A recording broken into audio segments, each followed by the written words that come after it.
Welcome to my subscriber stream. We're doing game analysis submissions from the subscribers here on lichess, and we'll get a little closer to you guys. There is talk that you're not a social streamer.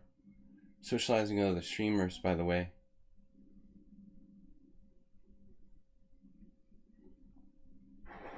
I don't have the niceties of time to socialize with other streamers. It's only like the most difficult time, one of the most difficult times of my life. But I mean, if I had a little bit of free time, I'd be more than happy to socialize. The other streamers just have to take into consideration the mitigating circumstances. Alright, I'm a very social person, actually. Some people actually went to the extreme of saying that I couldn't even become a title player because I was too social, you know. I was elected social chairman of my college fraternity chapter at one point. It's not a question of will, it's just a question of time. I would love to be more social, but it's just a question of responsibilities. So they can take their viewpoints and keep them to themselves. All right. When you analyze a situation, you've got to take all the variables into consideration before you reach a conclusion. Anyway, we're going to do that during our game analysis today. We've got Acerbate, Jim, Big Money. I was better. Ubatis, Nils. Stop Clock, Pawn, and Move 11. Okay, so we got quite a few games submitted. I'm going to be good. If I'm not better in the next 2 days, we're going to find an expensive private doctor. Less expensive than the one that I took my mom to, hopefully. Bob just subscribed with Twitch Prime. I'm not social, Bob. I'm hurt very deeply. But it wasn't Bob, I'm just chatting with Bob. Bob knows how social I truly am. He's one of the only social people here. Chess players, notable for their social skills. Alright, let's go. My three-way mixer, man, that was the biggest success. Let's go. Okay, Acerbate as usual is first. I'm going to try to control the crazy cough. It was really quiet today. My Robitussin stopped working. I don't want to overdose. Alright. Thursday's commentary game submission. Have some fun, mates. Have some fun, mates, this week. But this one was my lowest CPL. Alright. Welcome, guys, to the stream. Bob, thanks for resubscribing. Uh-oh. Soltico talking bad about me? What's that, for subscribing to a stream or what? He must be angry I subscribed to a stream. Like, the first other chess streamer I ever, subscribed to, and he's talking bad about me? What? Bob's trying to sow discord. Bob, if you want to sow discord, go to the Discord channel. See, we got a message from someone. Not important. Alright. Keep your Discord. I like you, Bob. You get reports from other trolls. Troll report. Troll weekly. Alright. So. Oh, man. My cough had almost disappeared this morning, but now it's back. Alright. Acerbate. What do you got? Owen's defense. Warming up with an Acerbate game. He's playing black, of course. These engines said that e4 b6 is dubious. I mean, that's kind of harsh. Bob's displacing his. What does the doctor say? It's not a virus. My mom has a bacterial infection, and I probably have the same. So it's not a virus. I should get some antibiotics, but I've not had time. Go to the doctor, hoping that my immune system could beat it. So e4 b6, bishop c4. I don't know. People just do this against everything. Let's focus on chess, Bob. How about that for a change? Bishop c4, e6. Knight f3. e6 is the best move, killing the bishop on c4. Was this the game that I saw, Asterbait? Have I seen this already? So white just plays Milko Popchev. This guy's a grandmaster. Oh my god. He's a Bulgarian grandmaster. He's rated 2284. Sign him up for the World Open under 2300. I'll be his backer. That's ridiculous, man. How can a grandmaster who's not over the age of like 50, he's probably in his early 50s, not much over the age of 50, be 2284? He was underrated when I saw him, but that's ridiculous. I actually lost to the guy. I think I was doing well in that tournament too. Yeah, but I think my lung infection is getting to the point where I definitely should get an antibiotic. Alright. Knight f6, castles. Yeah, so Asterbait plays d6 here. This is alright. I mean, the advantage of d6 would be if you're trying to win and you don't want to trade anything. But objectively, the best move is d5.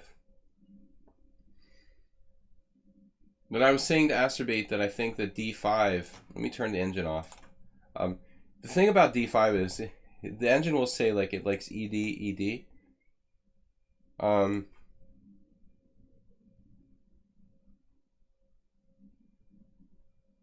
Asterbait, this is the game you submitted for the week, right? It's edifying for all the viewers.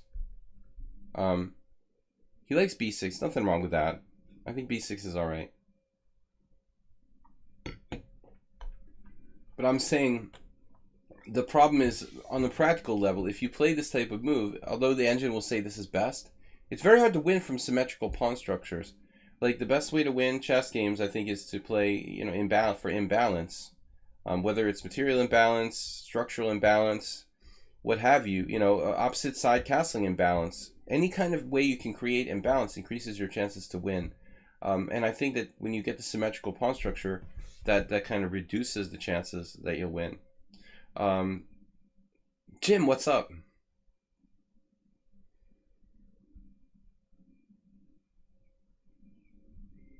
Fish antibiotics? Alright, you're scaring me. Like antibiotics for fish? Oh, they're the same as human and available over the counter. That's cool. I'll get some fish antibiotics. Turn into like an H.P. Lovecraft nightmare horror story. I started growing scales. I was thinking more of turning into a fish. They're like antibiotics from fly larvae. Jeff Goldblum, we had him discussed on the stream once before. Jeff Goldblum is like never aging guy who will live forever. He's a vampire. Conspiracy theory. You heard it here first. Jeff Goldblum was a vampire. I told you I saw him in an old Columbo episode. Like a really old Columbo episode. I mean, it's ridiculous. And he wasn't even like a child or anything. He was fully grown. Alright, bishop g5. This move everybody plays. It makes no sense to play bishop g5 if there's no like good pin, you know, and there's no good pin because of bishop e7. Now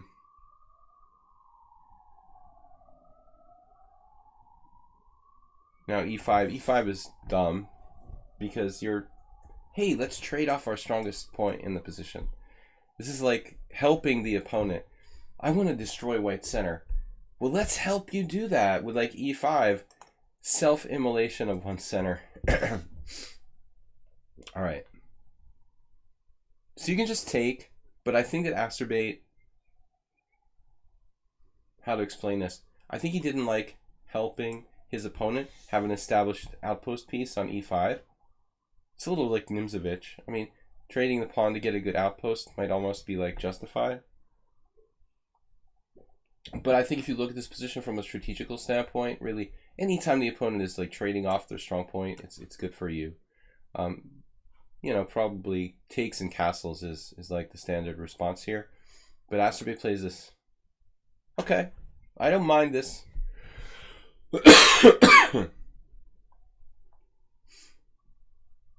No, he's just sniffing her hair, Fishback Cow. It's serious. But, alright, bishop e7, queen e7, ed6. This was an interesting point, but you can't resist. Queen takes d6. I think pawn takes deserves like consideration. Again, creating more pawn imbalance, creating a stronger center for black. Alright, my cough medicine. Let's finish the cough medicine.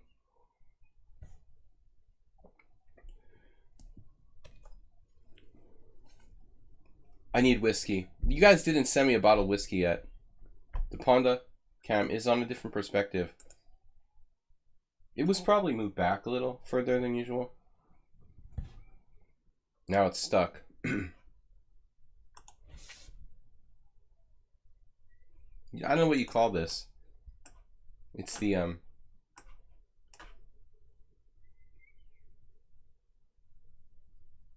razor clam attack. Threatening bishop f3 and queen h2 mate.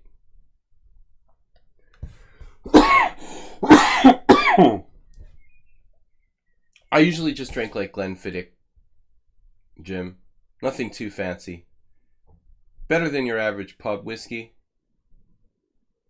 Top level pub whiskey.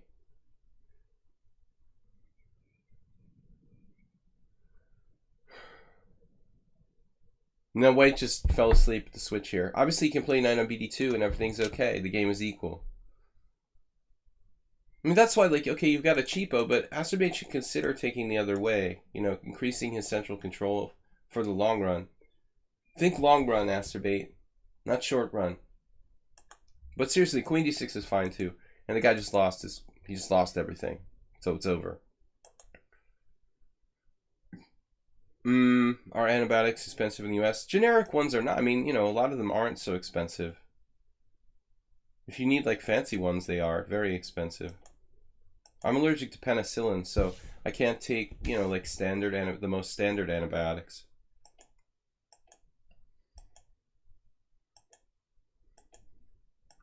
And there was a really nice theme here, queen c6, acerbate.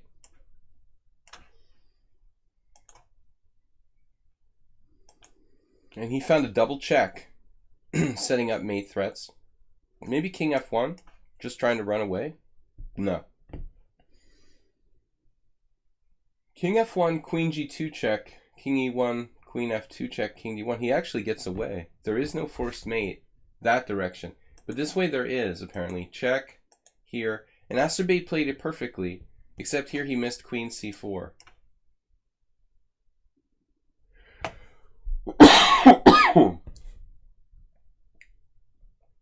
Yeah, here I have to go to the doctor. It'll probably cost me like $100 to go to a private doctor, since I don't have Hungarian medical care. I could sign up for Hungarian state medical, but I never did. All right, then he goes for the material. So there's beautiful mate, queen c4, queen g4. And he just has to give away all the pieces. But Acerbate missed it, sadly. So he just went for material. But he does manage to finish this off pretty well. You know, I thought this was a nice, quick finish. Pretty efficient, 23 moves. No, you can go to... I mean, you can go to, like, a cheaper doctor, probably. But I don't know. I mean, better private clinics, it'll probably cost you in the neighborhood of $100 for a private visit. Maybe a little bit less. You know, maybe I'm exaggerating. Maybe 75. You could find a state doctor for probably half that price, but it'd be harder to get an appointment. How is it in Greece? All right, guys. Nice game, Masturbate. If you go for just prescription, once they find out you're American, you're all done. All right. I swear to God, I was almost not coughing at all this morning. Last night I didn't cough at all. The more I talk, the worse it gets. That's the problem. When I'm not doing streaming and stuff, I'm actually recovering. When I'm not doing lessons, but when I'm doing continuous talking, I have to like breathe a lot, and then the cough gets worse. All night I didn't cough. Relatively cool in the morning. All right. So Asterbait, thank you for the game. Jim's actually up next. Okay, this is one of my most aggressive and best games ever. Nice. Guys, just so you know, who's not used to watching the stream, this is my weekly subscriber stream as a kind of way of giving back to the people who subscribe to the stream. Don't forget, guys. Donate. Start a bit war. Give back for giving back. No, it's Jim is actually one of our greatest supporters. Rapid Chess, Nose Remover versus Jim. Alright. I don't know who this person is. Any ideas? Jim donates 100. He started a bit war already. He's up to 500 for the week. The thing is, like, I would go to the doctor, but I feel fine. Like, it's really weird. I don't have fever. I haven't felt bad. It's just the cough. Anyway, just to answer the comments about that. Hello, Panda Chess. Yeah, famous last words. That's true. I'm prepared, Bob, to go to the doctor if I have to. Alright, G3, D5. I mean, if my mom wasn't almost dying, I would have gone to the doctor, probably instead of taking her to the hospital. But I was a little busy with my mom almost dying. This kind of feels weird to like worry about yourself, your little cough, while your mom is in the hospital with pneumonia almost dying. There's something weird about that, you know. Oh, I have a little cough, I need to go get some antibiotics. While my mom is like on the verge of literal death, you know. It's just kind of like, step up and be a man, you know. Be a person. All right. G3, D5. Not sound logic. Where is Mr. Spock, actually? We haven't seen him much lately. I'm a little concerned about Nefedov. Any Nefedov rumors out there, Bob?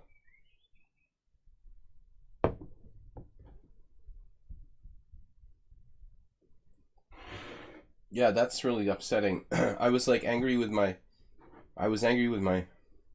my accountant's like son for not getting back to me about my taxes fast enough, and then the dude was like, and I said, yeah, my mom is almost dying. He was like, yeah, my dad died last week. I mean, you know, sometimes you just feel like an asshole.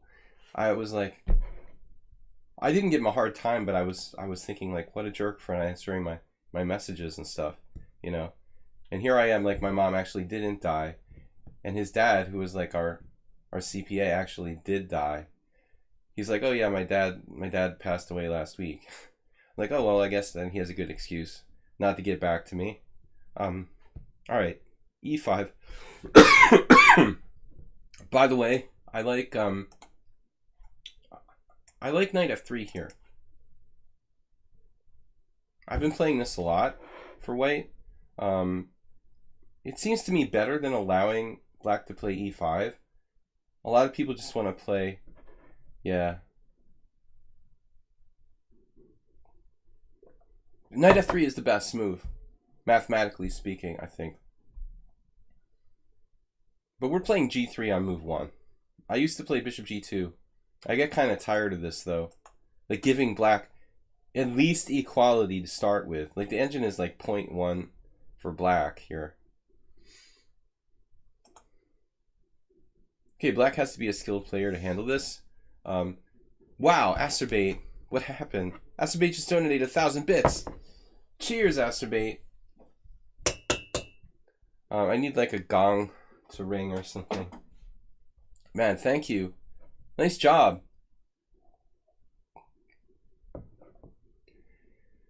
Nice job, Asterbait. Thank you. Leading the way this week with 1,000 bits. I'm sorry, if I could speak without coughing, I would say 1,000 thank yous. You know, there is something weird about playing g3. Admittedly, there's something weird about g3, d5, bishop knight f3. You like play g3 to fianchetto, and then you put your knight in the way. I mean, there is something inconsistent about that. Bit War by Asterbait. We're just getting warmed up. I'll feel better. The more bits that are donated, the better I get. Okay. E5's good. D3's good. C5. For me, it's okay, but you're asking a lot. You know, you're playing like you're white with black with C5. I remember once I beat Eugene Perlstein in a game, an online banter game years ago, where it was like a reversed King's Indian. It became a reverse King's Indian Petrosian variation. I beat him nicely with black on the what was essentially the white side of a King's Indian. But I think that, Jim, honestly, this is something that you should do only if you're very, very good with space. You got to be the kind of player who grabs space, consolidates space very well. It's a very kind of unique skill. Not all players have. Thanks, Alms. Not all players have this ability to consolidate space that well, play with a space advantage. So I think if you're not that kind of player, then with black, you really shouldn't do this. You know, probably the best setup for black. What am I thinking? Well, I mean, I guess knight c6, objectively.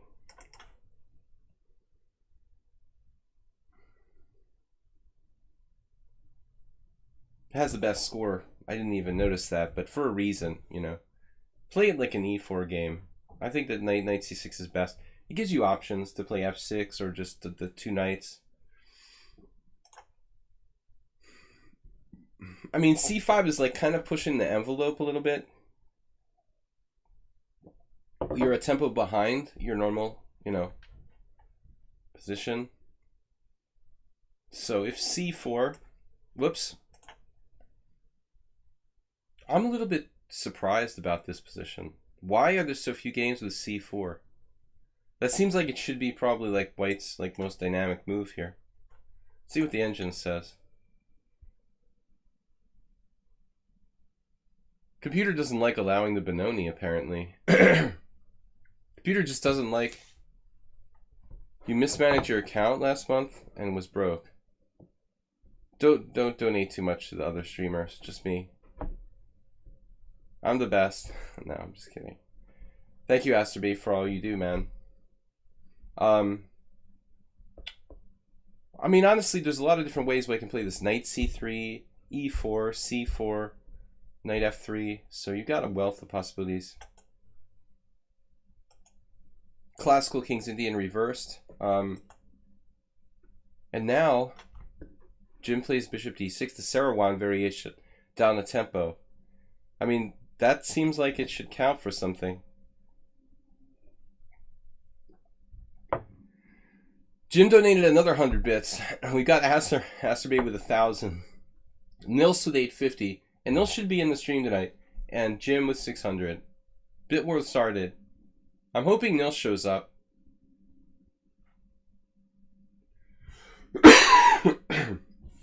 Jim, before we continue, just tell me, like, is this something you play with white? I mean, do you have any kind of preparation for this? Or you're just winging it at this point? I mean, again, you're taking your chances with the white squares, it seems like.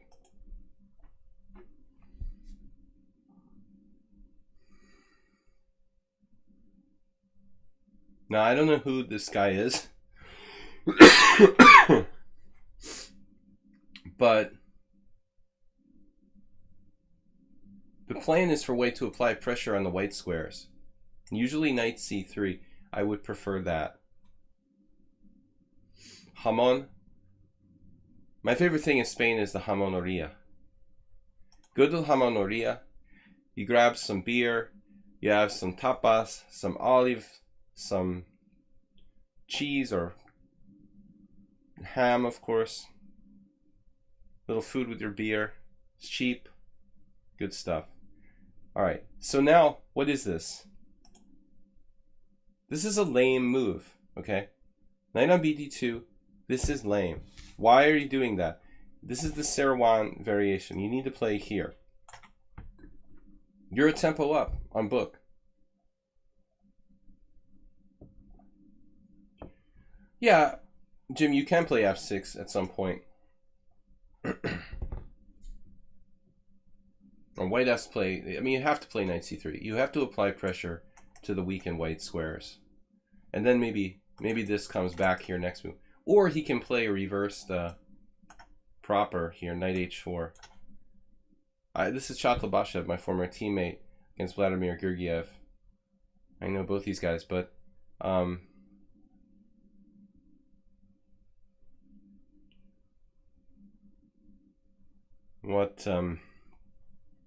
I also lost in this position with black against Larry Kaufman.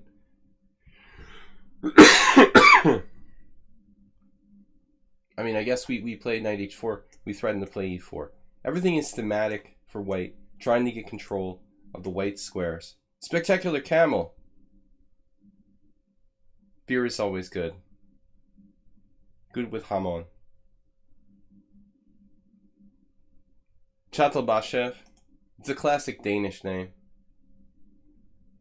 He's in my Facebook friends.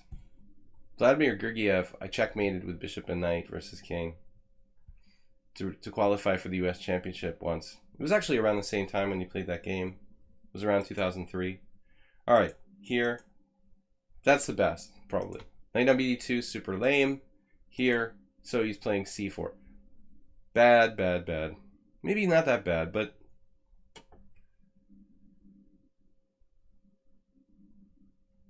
yeah, I take it back. Maybe it's not that bad. Because if you play d4, he can play knight e4 and grab your bad bishop and at least get something for the knight.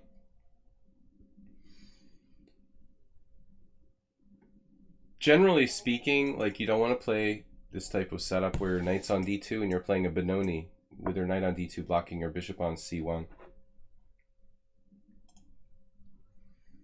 Chatelbashev is he's from Bulgaria. Alright. Now f6. Ooh. Ignoring the white squares. Okay, there's no problem with d4, knight e4. But he does get your crappy bishop, so you're only equal, I guess.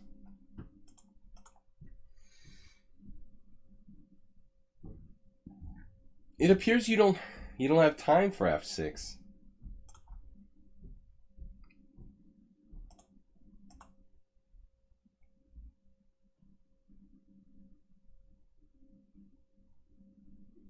I mean, these white squares look really weak. I was looking for tactics.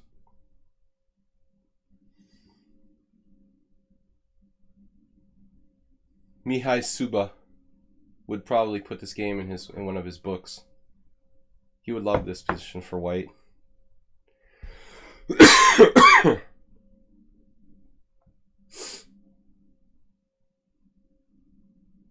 Bob actually submitted a chess-related question. Wait, guys. We're going to stop the analysis here as Bob suggests a chess-related idea. All right. Bob says, how about Blitzstream American time slot?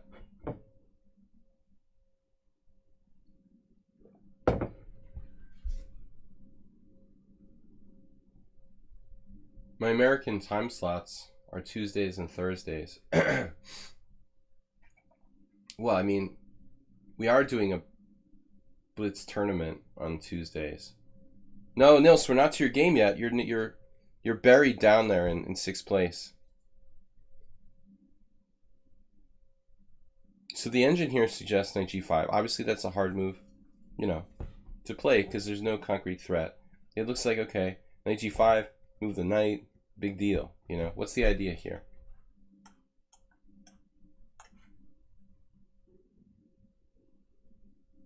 The truth is, I'm not super convinced.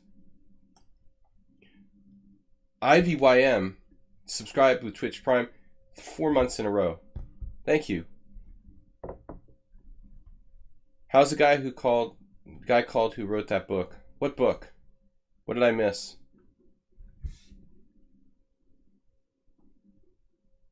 Sorry, I missed it. Case. Well, Nils, 1000, check the engine. Check the queue again. Alright. I'm going to turn off the engine because Nils doesn't like that either. Got him.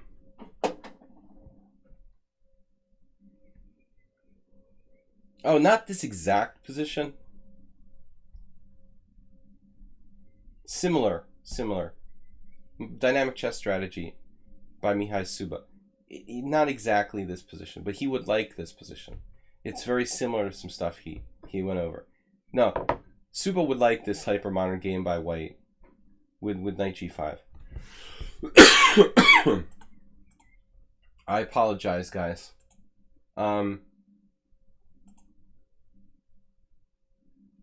Yeah, inaccurately played by black. f6 is a mistake, okay? You just can't keep the tension. You have to play d4.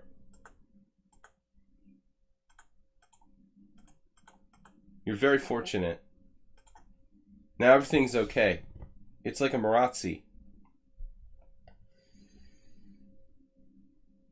White played too routinely.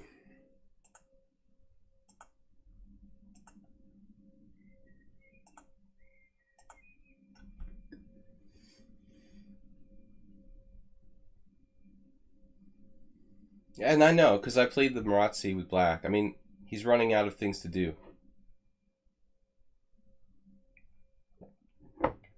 You reach that point where the only thing left to do is play f4. And it's like positionally bad.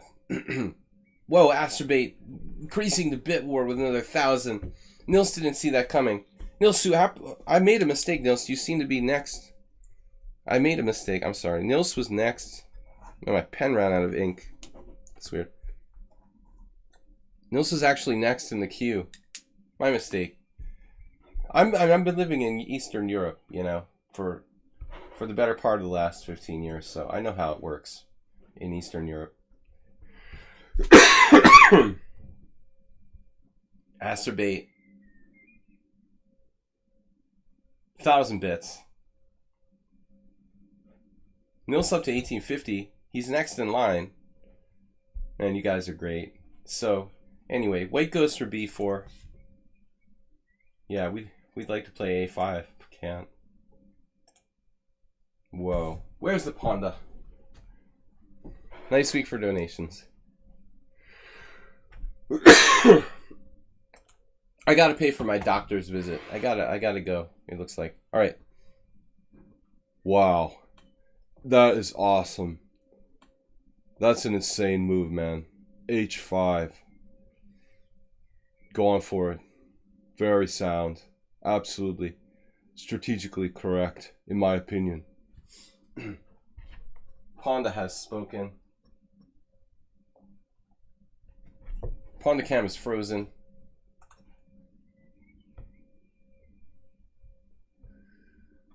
I have a health insurance. American health insurance. I have some kind of health insurance here, but it doesn't work with the state system. I mean, maybe it would actually. Yeah, I can probably go to like a normal doctor. Alright. h5.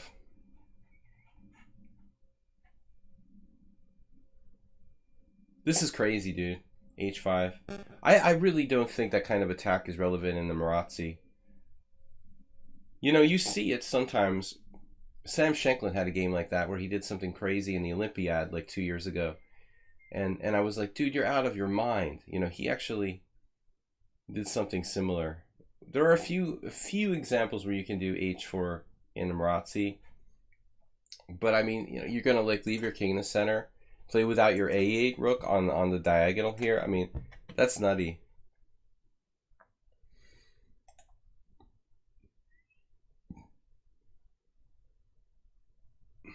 I mean, there's a question as to whether White should do this sort of pawn stop.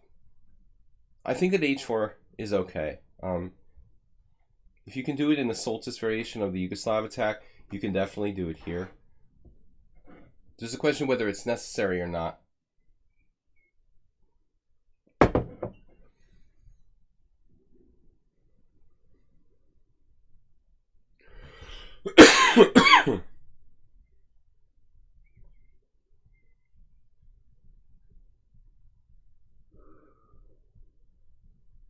How about like b4? I mean, what if we ignore it? We try to do something first.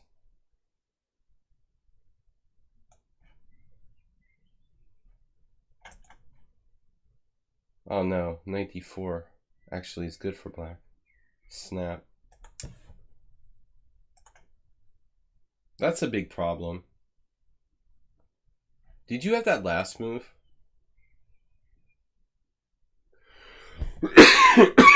Yeah, this is crazy. You could just go here. You got a big hold there, plus e2. So if he trades queens, you just take, and then you got b3 and e2. Easy money. This is like baby chess. Okay, you don't win material? Yeah, you do. Actually, how does he protect e2?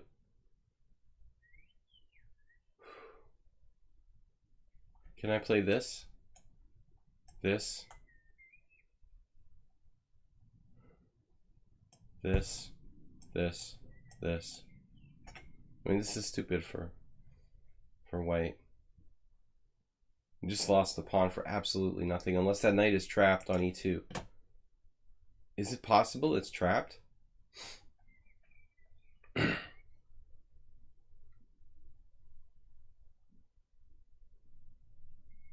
I mean, your knight can seriously get trapped here.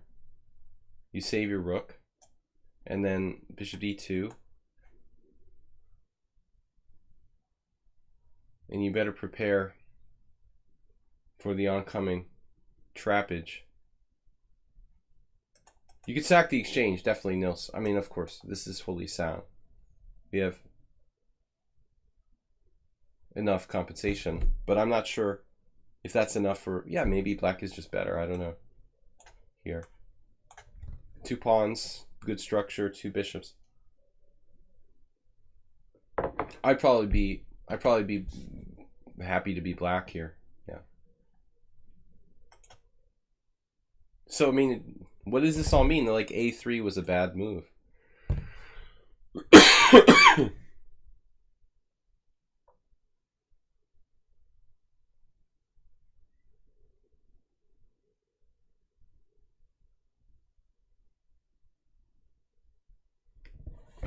Like, bishop here or something. Okay, this is nothing. He plays h4, and now knight d4 is dubious. Why? Why is knight d4 dubious? Okay. Because you had better?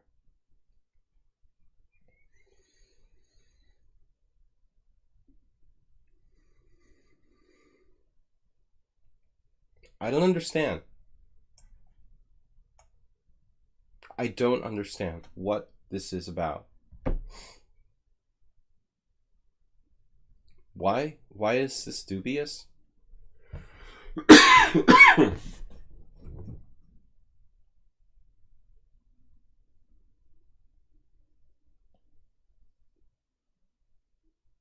don't know. I mean, just holes everywhere. I don't understand at all. Looks good for black. Yeah, it's just good for black. So you had something better?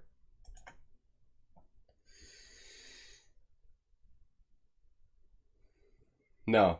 I mean, I don't know. Maybe lichess was like malfunctioning when you analyzed the game, but I mean, knight d4 is a good move. This is not dubious. He plays this, and I understand why.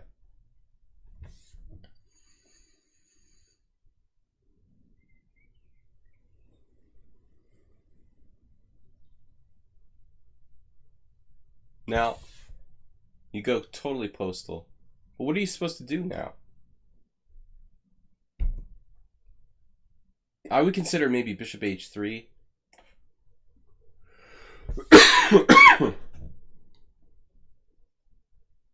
Asterbate, what's that? 300. Dorical. Guys, thanks for joining me. Thanks for the donations from Asterbate, Nils. Nils is up next.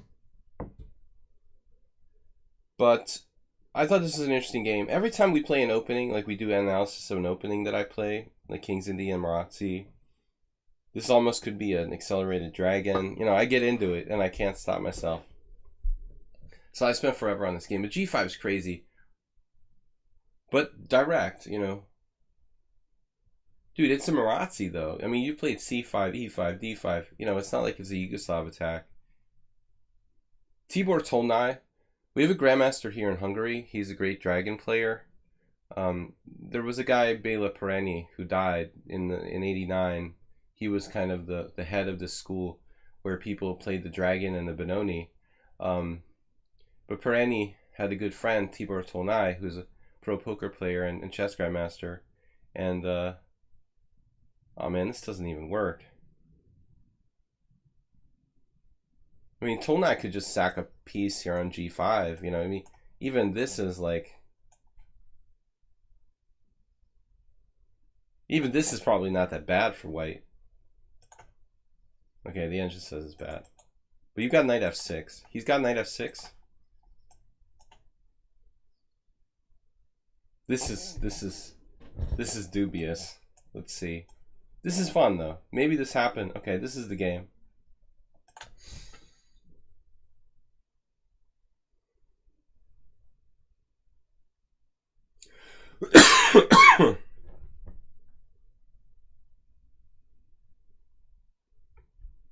Now white has to be super careful. Tactical. Tempting to sack the knight. It's ridiculous. Alright. I wasn't coughing. Even right before the stream. It's weird. H3.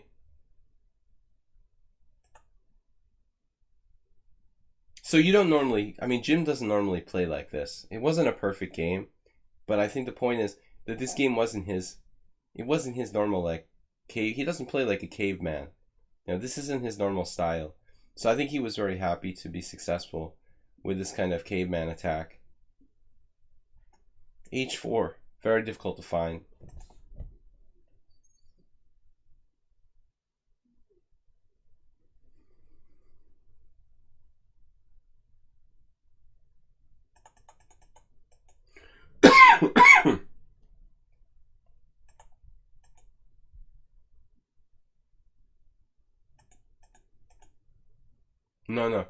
No b5, 96.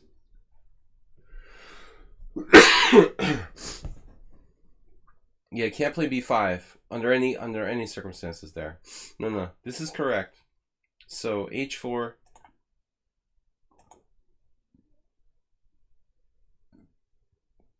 Apparently there's a very strong line h2.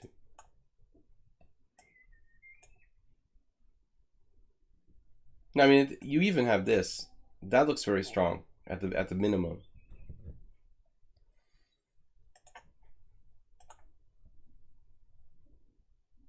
I mean, ultimately, what went wrong here? I mean, is knight f6 a mistake? Is this like an alpha 0 moment? I mean, is this really a mistake? And the second question, is Andy Soltis wrong? You know, I mean, okay, queen d1. But is h4 ultimately a bad move for white? Would be my question. You know, create less weaknesses. White ran out of things to do. I mean, that's the problem. What about this? Can I do that?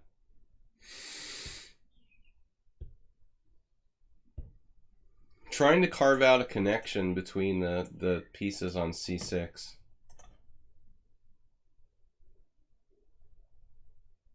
Maybe this is best, actually. Yeah, this is best, dude. White needs to play... Try to get control of the white squares, pry open the diagonal, and make his pieces work. Yeah, but the problem is, Jim, I have the feeling that it's Horizon thing. You know, that's why I channeled Alpha Zero, the Alpha Zero reference. I think Horizon, like Stockfish, it just can't really see over the horizon.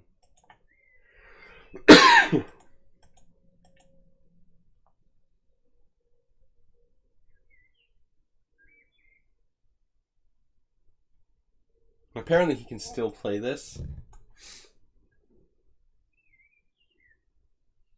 But I feel like once you get in G5, like all hell's breaking loose. You have that Averbach King's Indian maneuver with Bishop D8. I don't really like playing H4, to be honest. More of a purist. He got here, and now where are we going? You know, this is just an exceedingly dangerous position for white.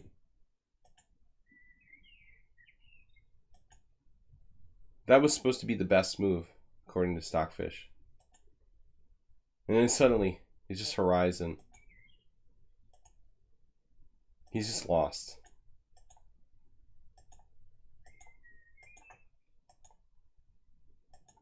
I mean, there are many wins, but look at the pieces. Look at the black pieces here. It's kind of ironic that the king is sitting on f7, but every single one of your pieces is all over him. King g6, is that really the right choice? No. It's funny, why would you put your king on a white square? That's kind of funny. Alright, so he blundered. I mean, it was a simul, so he's playing multiple games. Alright, Nils is up next. Nils with very generous donation today. Sorry. Again, I apologize for my crazy cough. I swear to God, I was like not even coughing the whole morning. But it's the more I talk, the worse it gets. Alright, so Nils. So he said it's the most boring game.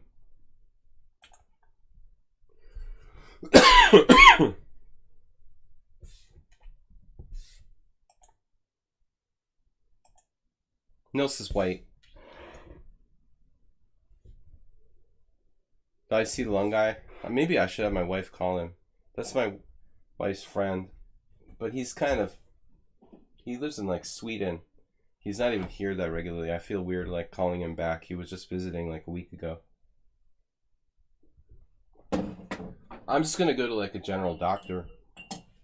Alright.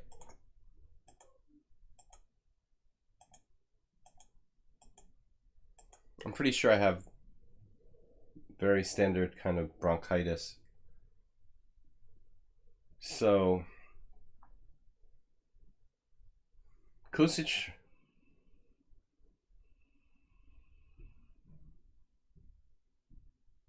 played against me h6,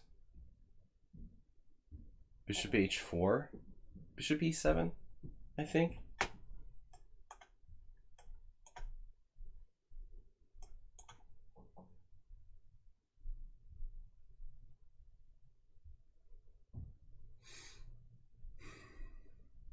No, it can't be the right position. Something different.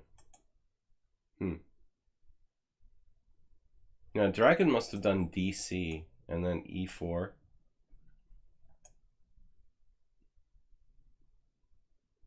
I don't remember now. Something with bishop e7. But this is just a passive queen's gambit for black. This isn't good. Although, yeah, you see there's a couple of Mamedyarov. Kramnik has also played this. It's kind of crazy. If you think about it, why would a player like Mamedyarov play this for black? Anand. It's Kofi Anand, right? Not Anand. It's with a double N. I'm just trying to think, like, why would Mamedyarov, like this ultra dynamic player, choose to play this variation for black? But sometimes Mamedyarov does this kind of rope-a-dope thing where he kind of lures like really aggressive players to come at him. I've noticed he's a really aggressive player himself, but he also has the ability to kind of trick very aggressive players into coming at him too hard, which is interesting. Maybe he just wanted to draw, but he ended up beating Shanklin. Okay, they're not on the same level, I don't think, but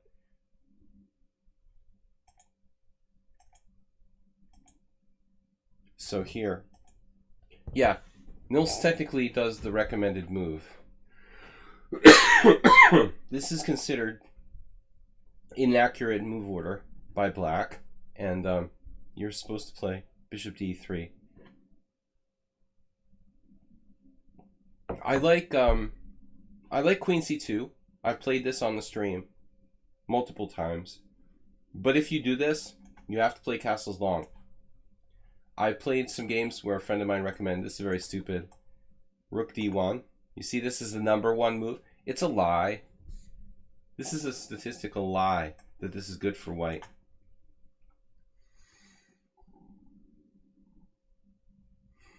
Like rook e8 is a dumb move for black. Just b6 followed by bishop b7. Black has no problems in this position. Once I was left, after a friend of mine recommended I played rook d1, I was left scratching my head, like wondering what am I doing with my queen on c2 and my rook on d1 in a tournament game. But I have played this. This is interesting and fun.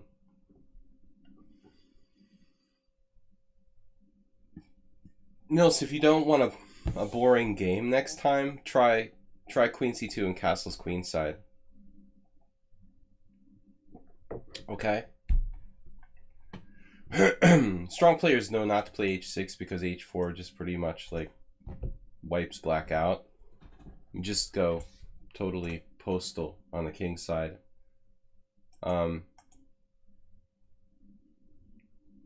White's space advantage is so big, it just doesn't matter.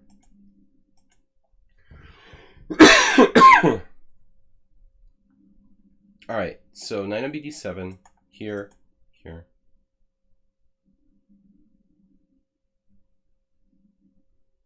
Sorry, Panda, can you get me the correct score sheet? I'm just waiting for Panda to give me the real move. Surely Nils's opponent didn't play this move. Obviously, black is intending king f8 followed by king g7. It was a over-the-board mouse slip.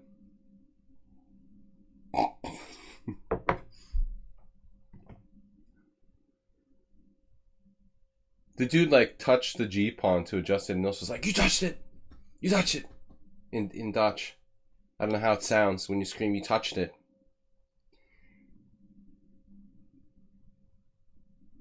He was like, "You touch it! You have to move it." He said, "No, I said you didn't." "No, you didn't. You have to move it." Theoretical novelty. Triple exclam. G6. Now Nils was like, "Oh, maybe I'll castle queenside."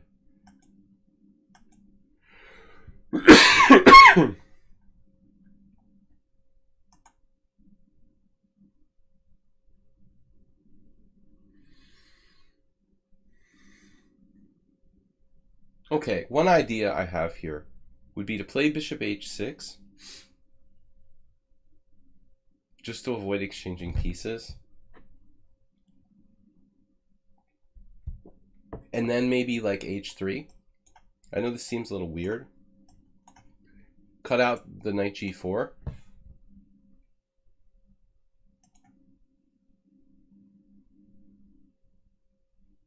I think we just want to like avoid exchanges, period. Black doesn't have a good break. All right.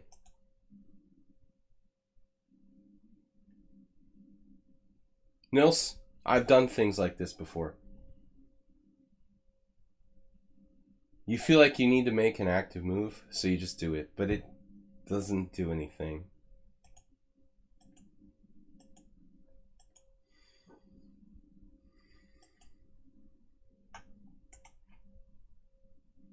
Now the pawn is pretty weak.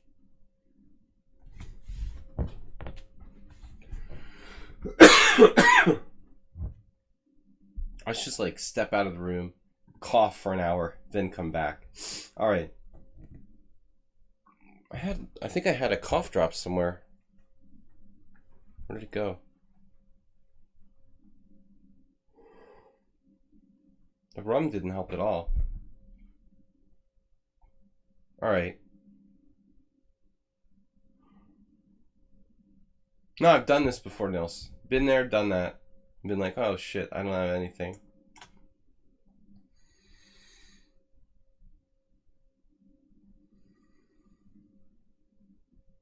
No, I get the feeling like he's gonna break out with f6.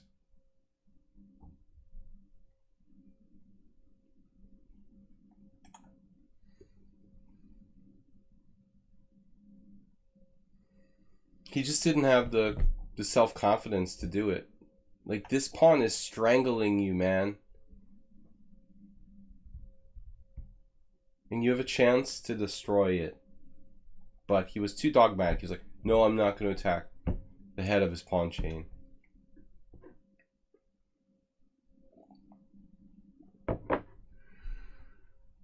I actually thought I was getting better this morning. Apparently not. Alright.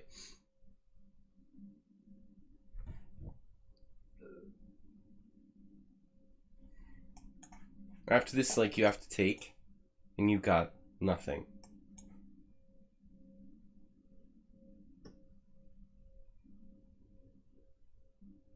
Maybe this.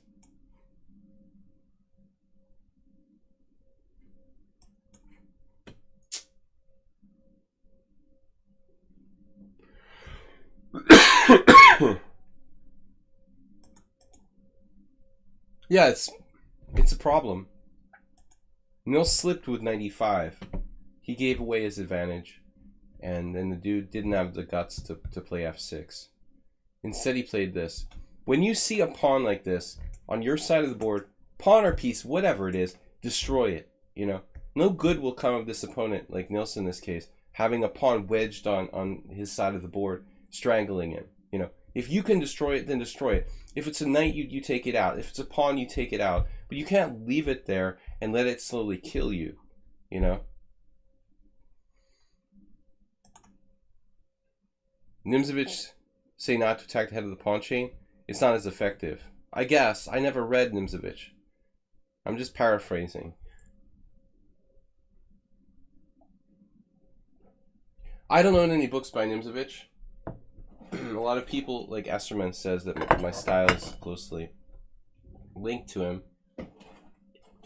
But the only Nimzovich book I have was a Nimzovich book, like My System, that somebody like left at my house or something. I never actually owned the book.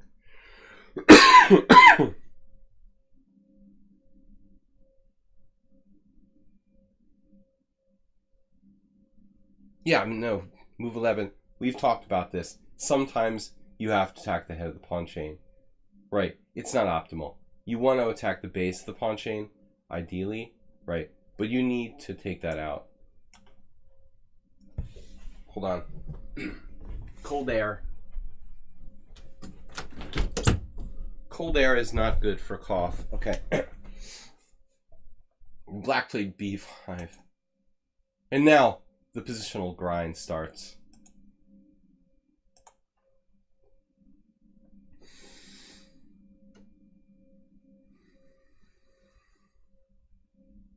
Yeah, it's very, very Steinitzian.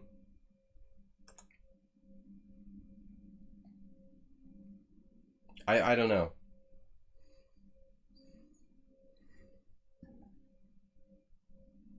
That's nice.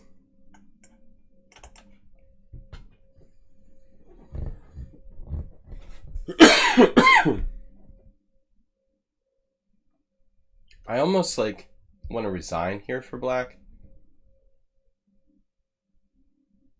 I think the acerbate defense is probably best. Something with rook a7.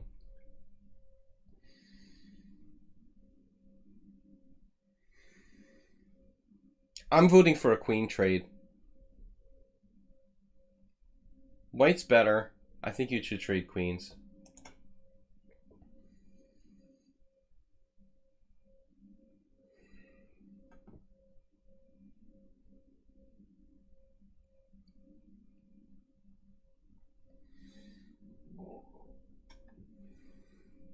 If Nimzovich. I almost called Nils Nimzovich.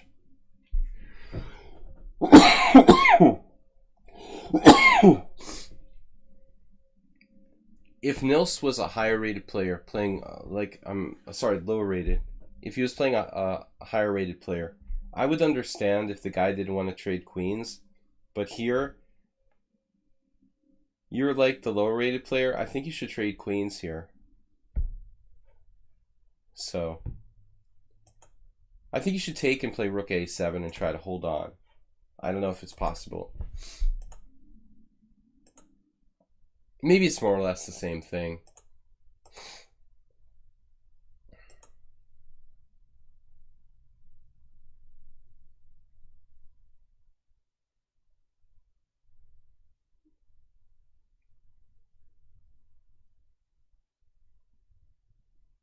The next move, man.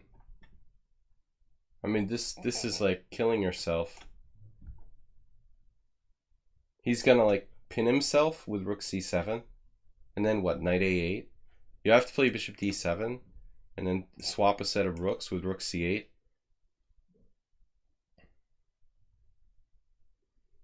This looks like it's maybe holdable. You know?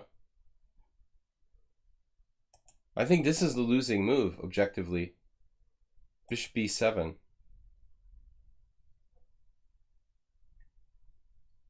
Maybe not losing, but close to it.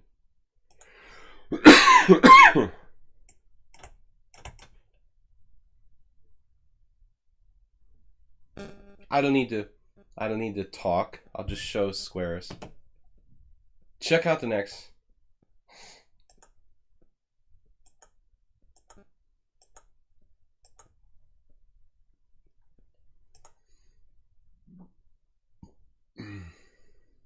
Okay. So what is Nils's threat here?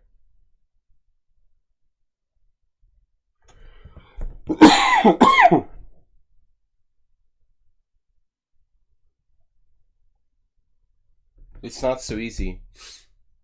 I mean, I think now our only chance to win is the second front on the king side with like g4 f5 or h4 h5. I don't mind a minor piece endgame. Black swaps everything out. We might be slightly better.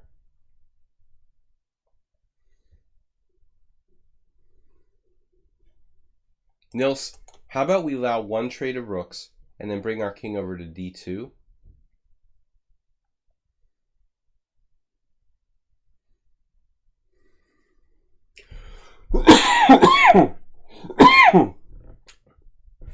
I don't understand. Knight d7. This guy should be wholesaling, exchanging everything he can. Okay? What the hell is knight d7? You trade the goddamn... Excuse me. Sorry. Did I make this for mature audiences only? Alright, you trade the pieces, man. What are you doing? Come on now. He needs to swap everything he can. You know, and try to hold on somehow. How is this guy not trading pieces here? Maybe, actually... Maybe black can consider b4. Like, seriously, no, I don't know how easy this is to win against a really good player. Now, I challenge you to beat, like, Varouja Nakobian, who's like a French master from this position, you know? Yes, white is better, but it's not so easy.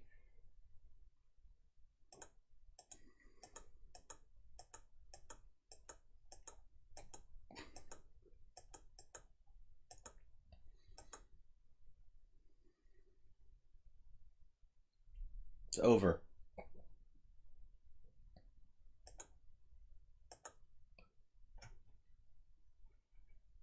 Don't you have this?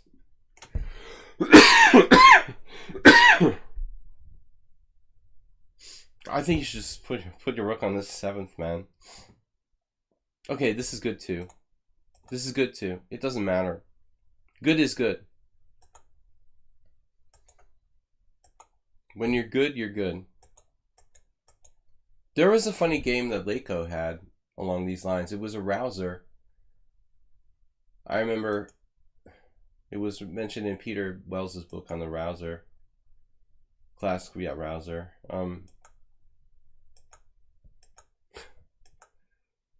It's exactly the same ending, like practically. See, here I would be like h4. It doesn't matter. No, Nils. All right, it was nice that you beat him. He played badly, but I would say take the position at around here, okay? And I challenge you to win this against a really, really strong player. It would be a good exercise. Try to play like this position against Stockfish or something. Really tough. But anyway, Nils, thanks for supporting the stream, sharing your game. It was a nice technical wipeout at the end. Black could have defended better. This is really, for me, the most important stage of the game, like right around here. White has a clear advantage, but not necessarily winning, you know? And I think it would have been cool to see you fight, like, it would be cool to see you play this position against a really strong player and see if you could take them down or not, you know? Because Black just kind of folded up their tent and gave up. But objectively, I think that it's really close between like a win or not with optimal play. Okay, Alms is up next. Is Alms? Alms is in the house. All right. Quick and dirty. All right, let's keep it quick. We got a lot of games, and I'm like coughing my brains out. All right. Bobak. Bobak has no chance against Alms. Underrated. 2089. Where did you say? Stefan, where is this from? Here on lichess?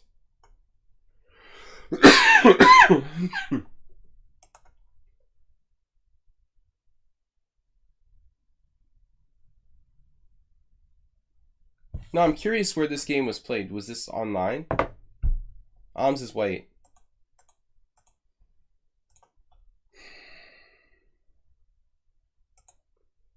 You know, a lot of places say that this move is a mistake.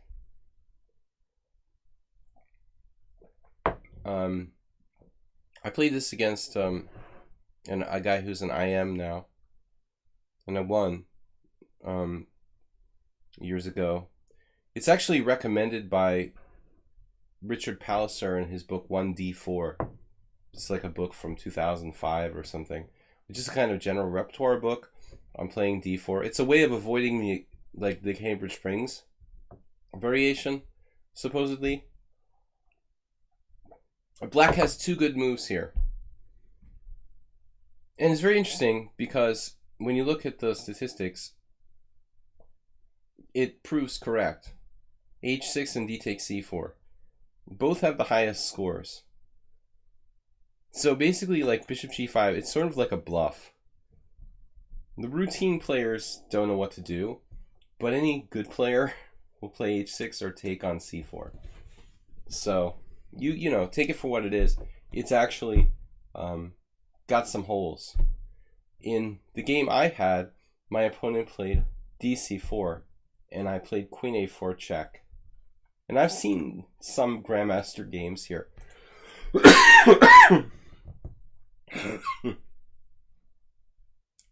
I actually managed to win this game, but I remember being very, very, very uncertain. I don't think I have an advantage here, you know, so. This transposes to a normal move order, but Black forfeits the ability to play the Cambridge Springs. But you always play like Palliser recommend. Oh, that's my book. He's 2005. He's been 2005'd out. That's like my mom. She got Alzheimer's, and like she stopped writing checks in 2017, so she thinks it's still 2017. She'll be in like 2017 forever. Alms is in 2005. He's still in 2005. Maybe it was 2006. I don't remember. All right. Castle. Oh, there we go. Oh no, you deserve this. You deserve your own opening against you.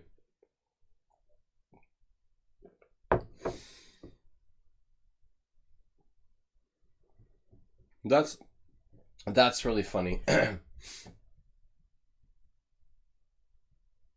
I'm just trying to remember. I played this for black randomly. Once in every like 10 years, I play a game with black and the Queen's Gambit decline for some reason. And oddly, I haven't done that bad. About every 5 years or so. I played this move against my friend Joe. It's like an inaccurate Lasker variation.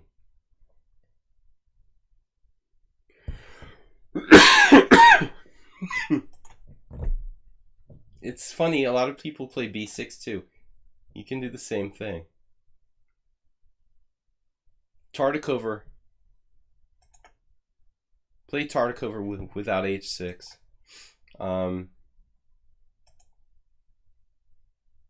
2003. Nice job, Stop Clock. Alright. You're gonna make, be accurate about it. 2003. Okay. So his theory is 16 years old. No problem. Man, nice call. What's a couple years between friends? But 94, I played myself. Now, Joe, I think Joe took on e7 and played bishop to e3. And his theory was that he would be able to play queen c2 and gain a tempo by forcing h6. So that's what Joe did. My house sitter. He played bishop e7, queen e7, and then bishop d3, I believe. And I played like this. I think that doesn't make sense. He took, maybe he played cd.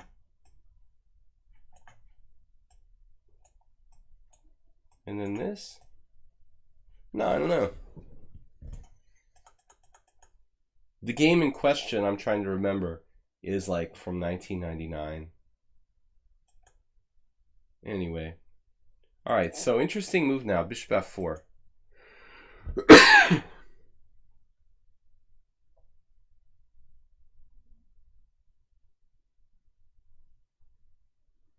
It's like bishop g3 in your Lasker variation.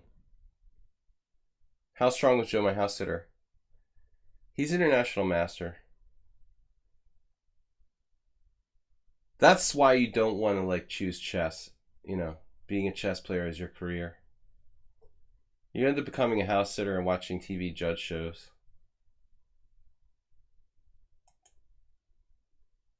That's why you should go to college. Get a degree as a computer programmer. Then quit that, become a house sitter. No, alright, bishop f4. Avoiding exchanges, okay.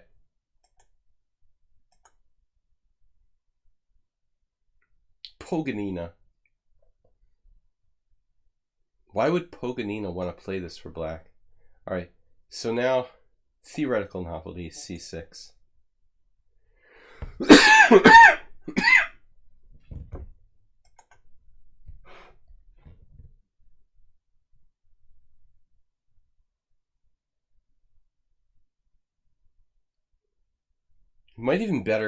It might be better just to play c5, kids. People are like so afraid of isolated queen pawns. Let's play this. You guys want to bet? Alright, I didn't look at the engine. We have Bobak and Poganina dialing in with c6 and knight d7. Alright, I'm going to go out on a limb and say c5 is the best move.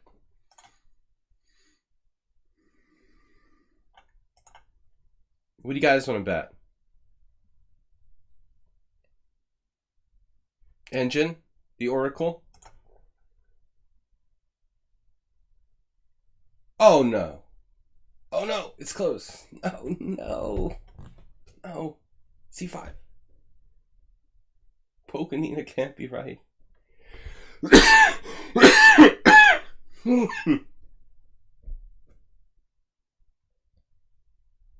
Poganina wins. Damn it. Ah.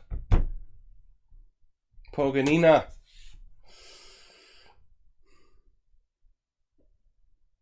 She's right.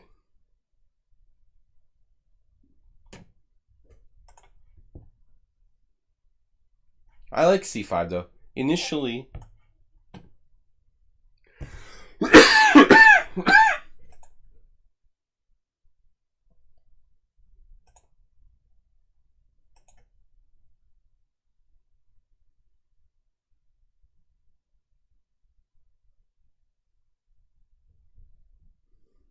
I don't like c6. I don't understand this move.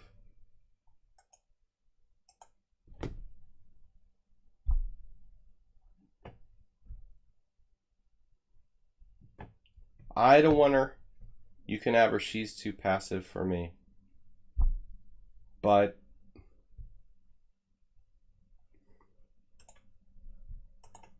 maybe take. Let's try to develop a piece for black.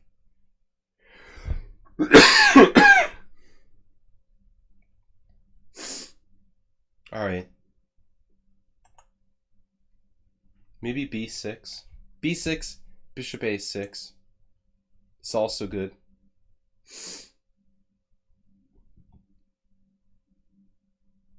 You and 3 Norwegians are my 4 favorites. You have a thing for Norwegians.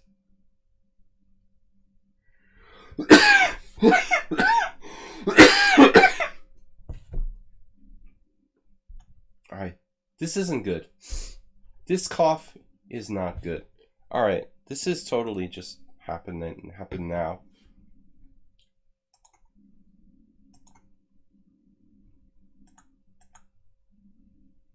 It's ridiculous. I was like better this morning.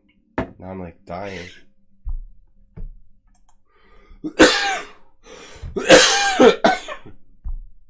I guess we're going to the doctor tomorrow. Alright. That's it. I'm going to the doctor. h4. Alright. b6. Yes, my foul language. Homeschooled valedictorian is like trolling me. Because you've been in so many of my streams, homeschooled valedictorian. Instantly calling me out for my first foul language in 27 streams in a row. That doesn't seem like a troll. h4, b6. And Oms goes crazy. Wow. How does this even work? No, I was fine this morning. It's like ridiculous. It's like I just started coughing like when the stream started. I was okay all day. It's crazy.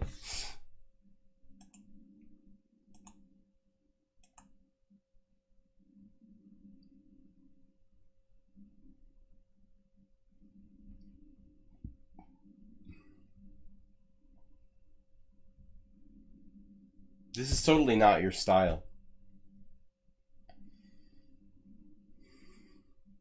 When did you play this?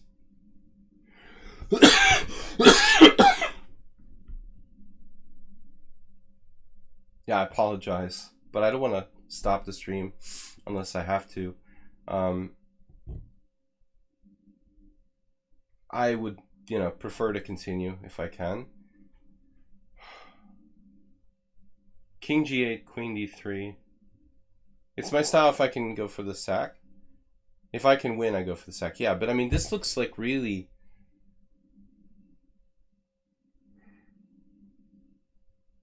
pretty extreme.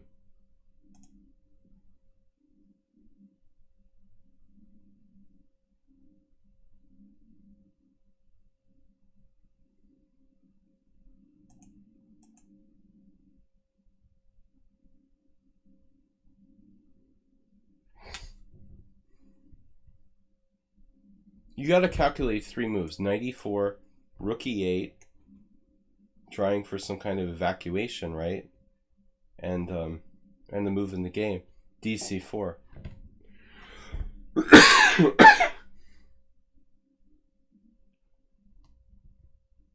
Just this morning I was thinking, oh, I don't need to go to the doctor. I'm getting better.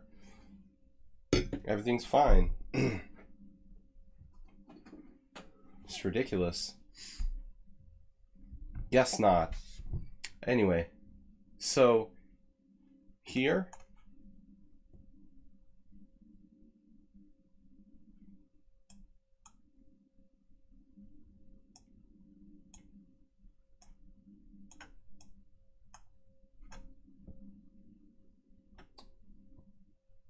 Always go to the doctor.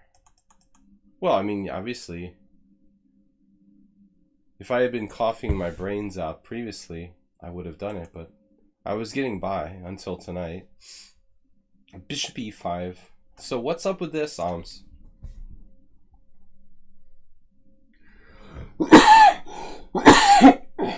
Rook e8.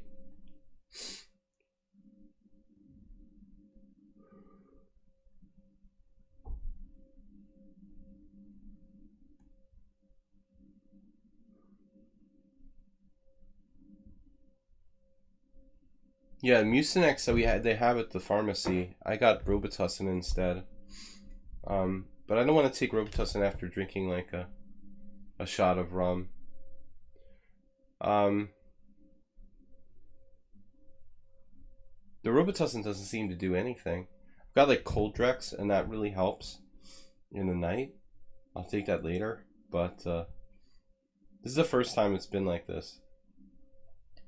So, what's up after Rook e8? Yeah, honey's a good idea. There's not enough. It's just not sound, you know. But it's interesting, okay. For like a blitz game, he takes Queen c2. So Caveman. It's a little like Jim's game. I feel like out of character for you. I mean, obviously you guys play differently against me than you would against a lower rated player. But what I really like...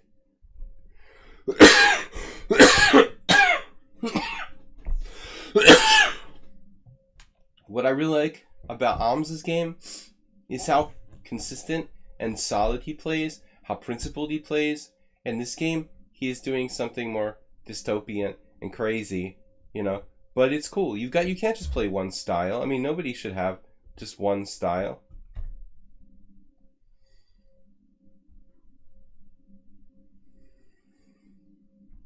Yeah, and possibly it's a matter of letting go.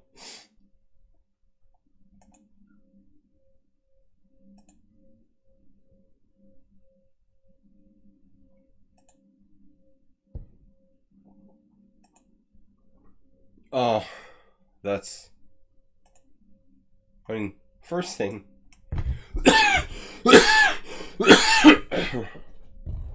First thing you look at is G7, okay? Never ought, or even thanks to a donation.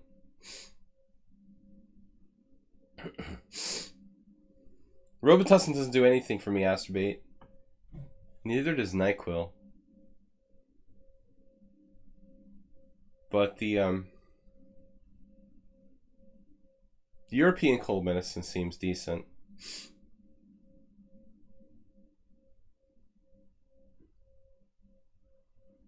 I'm sorry. I mean, I didn't really calculate this.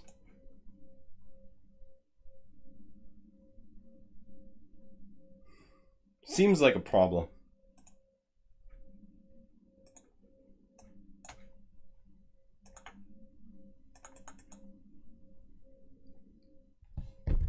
I didn't see the mate. I didn't see the mate. That's awesome. So if it was like a puzzle, I wasn't seeing the horizon with 94. That's beautiful, dude. Nice. Okay, guys, sorry again for my crazy cough. Big money. We got a lot of games to get through. We got like an hour left. 1, 2, 3, 4, 5, 6 games. 10 minutes per game. No, that's a beautiful game, Alms. I didn't see 94.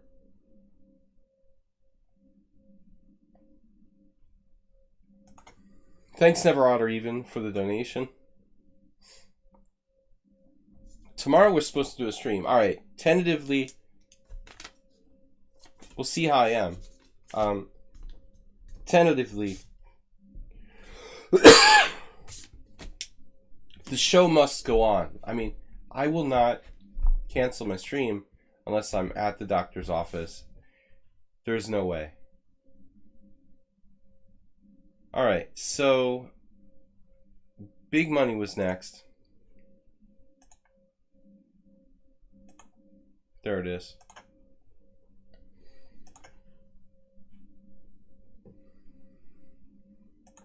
He's playing the ever famous player Anonymous.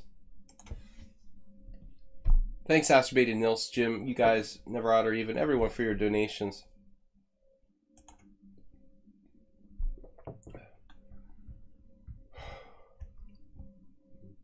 I don't really want a vacation. I mean, I feel fine except for the stupid cough. I don't know what I would do all day if I had a vacation.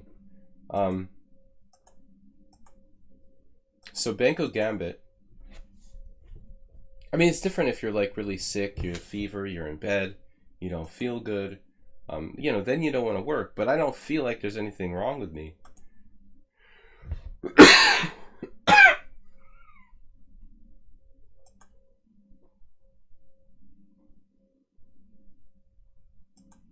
All right, so E6. This is a very rare variation. So you're going to see here, I looked at this with one of my students a while back with a guy who was a regular Banco player.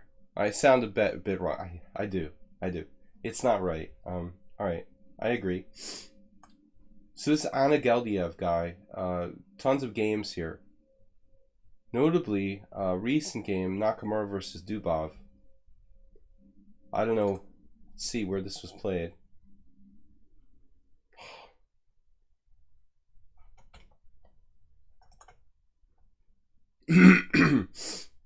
Tau Memorial Blitz. But thanks for bearing with me, guys. So knight c3. I definitely had this with white. Some blitz games. ED5, knight d5. That's as much as I know about this position right here. I'm nowhere near 50. I'm never going to be anywhere near 50. 39, man. Forever. I wish the problem was... I mean, dude, my mom has pneumonia. She's almost dying from the same bacteria that you hear right now. It's got to be one strong bacteria that took out like a whole household of people. I've had this for like 3 weeks.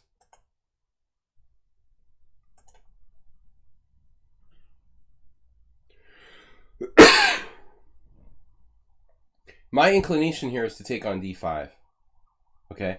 This is the same principle as Nils's opponent. When Nils has a pawn on e5, the guy doesn't want to destroy it. He has a knight on d5. You don't want to take it? What are you planning to do with that knight? Okay, it needs to go. Airplanes, casinos. Those are my favorite places. Knight d5, queen d5, knight c6. It's like another e6 line of the Banco. I mean, this to me seems like the normal approach.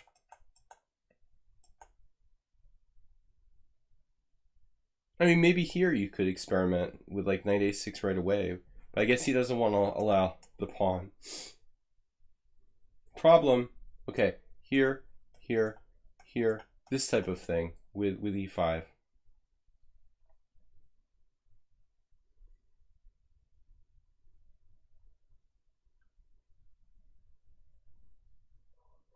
This is usually the issue when white has this e5.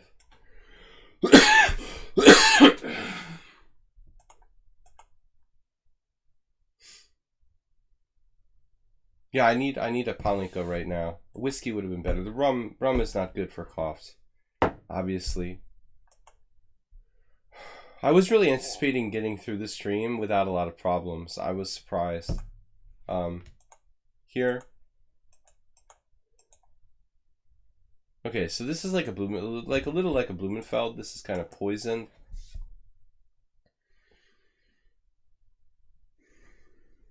I like bishop b7. I don't like our knight on a6.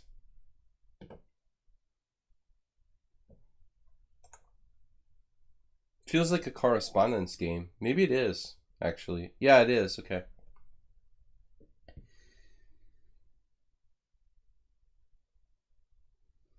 Rum is a good poison, but it's not very effective at stopping coughs, apparently.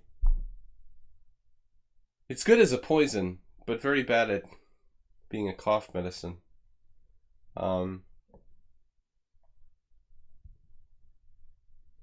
Tot Bela from 1979. He lived like his whole life in Italy and then moved back to Hungary last year.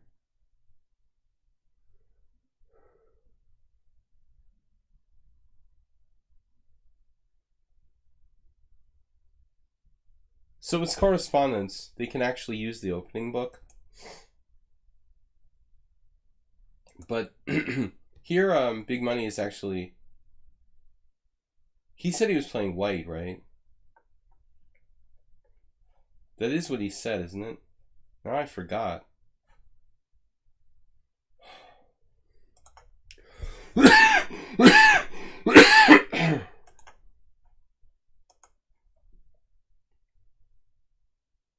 No, he's black. All right.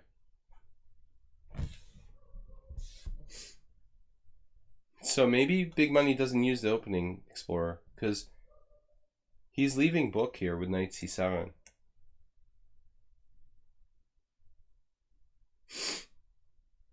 It makes sense though. You've got to challenge knight on d5. Knight on a6 is like bad.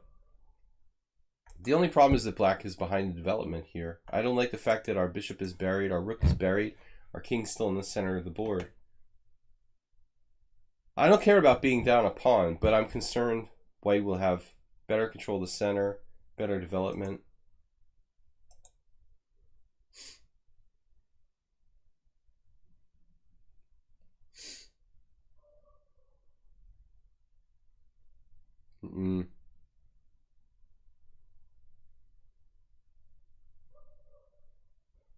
I looked at bishop d5, didn't really like it.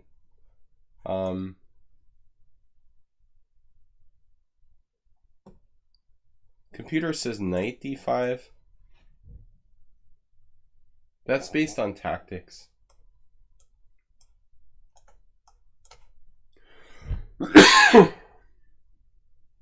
This actually looks very problematic for white because of c2, aka, I mean, and also d3. So I think Big Money misevaluated this. He played a complicated move, rook b8.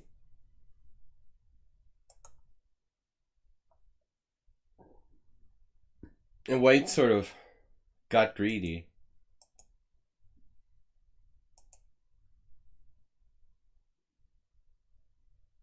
I mean, it still seems like white should be okay here. Black king is nowhere near safe. I think I would prefer to be white, probably.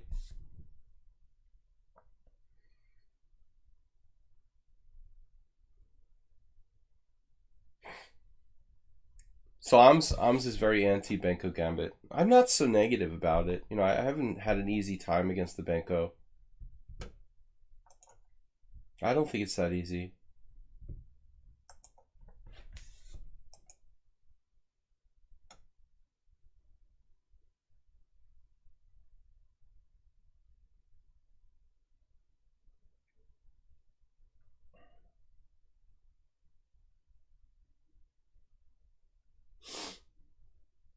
I don't understand what's happening here.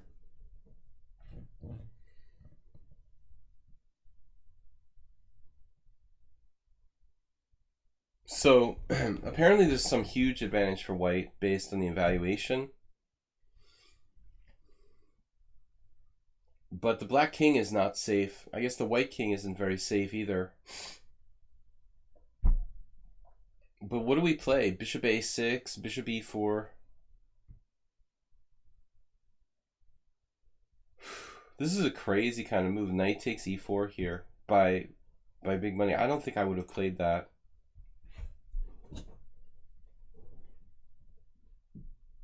Wow. I mean, this is a crazy position. I was looking at this. I was looking at this.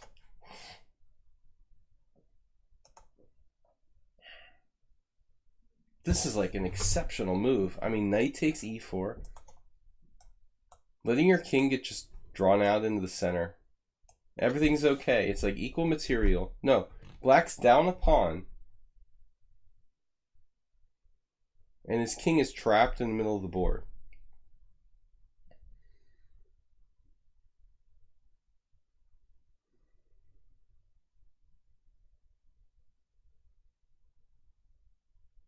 Black is threatening queen a5 check.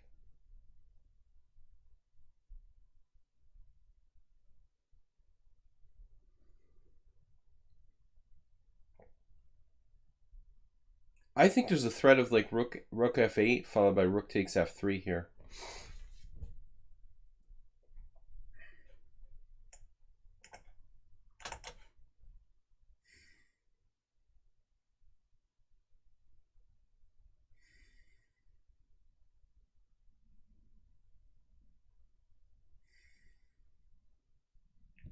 But I mean, what's going on? Let's castle.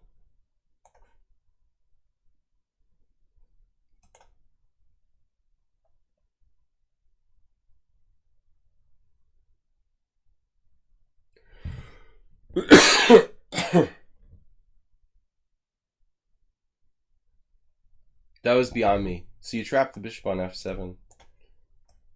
That's it, and the bishop. Black's just winning. That's a crazy position. So he has to play bishop c4, only move.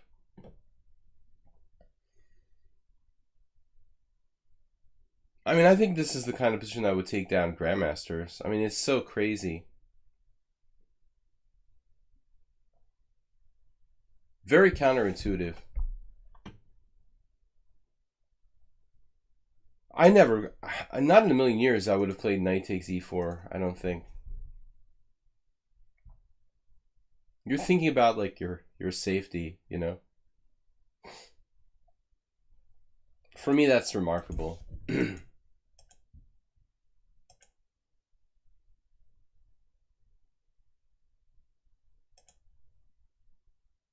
of the threat of ba6, he has to go to d1.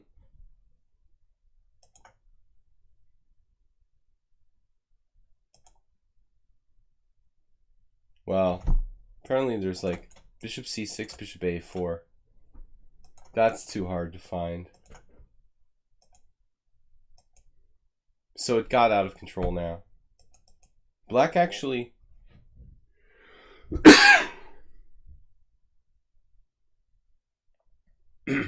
I mean, a truly difficult position to play, you know. If you're a computer, it's one thing, but he's human, so...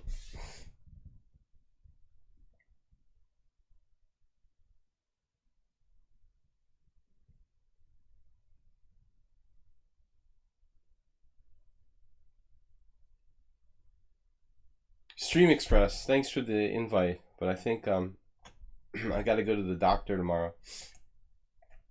Alright, c4.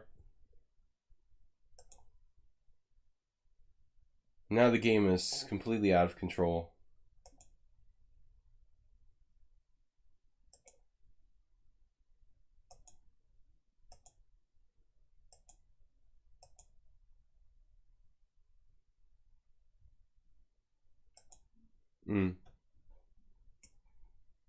Missed that.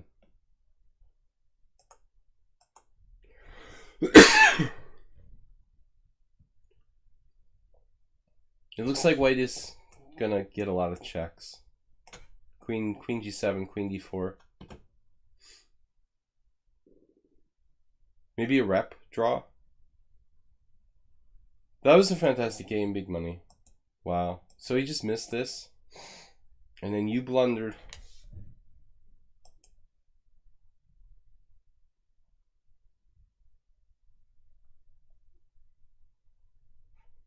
Here. Here. Here.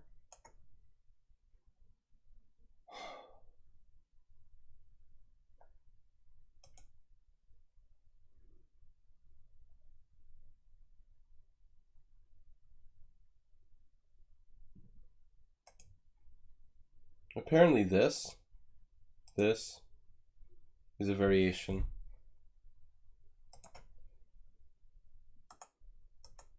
This game is too complicated to analyze in 10 minutes. It's just beyond like our capability. It's ridiculous. Like there's no way. So he just ends up losing a piece.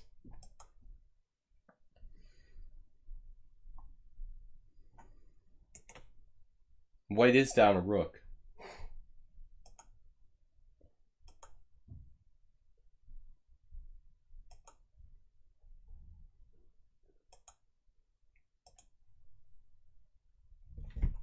That's the end of the game. White forfeited. I mean, black forfeited. Crazy game, and it was too much to analyze. Like, too many tactics. There's no way I could comprehend this game in 10 minutes.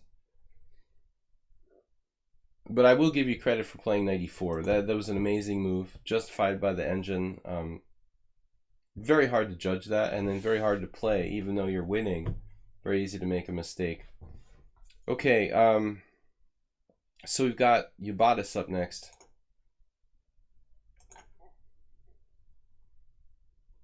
Steinitz Chigorin. A little break for World Championship chess.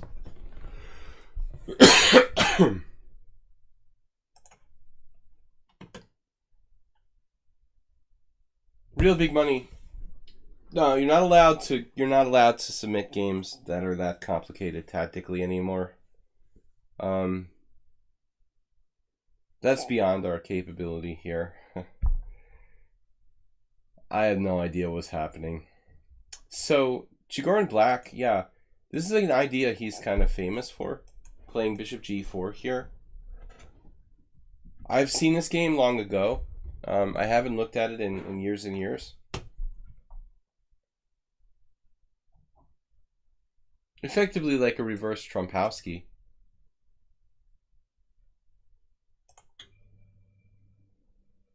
I think it's got a kind of bad rap. 95, maybe not a big deal.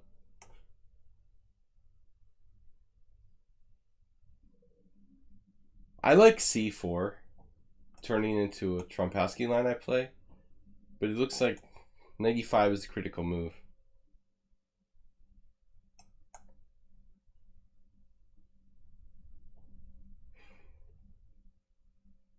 Rockport, of course.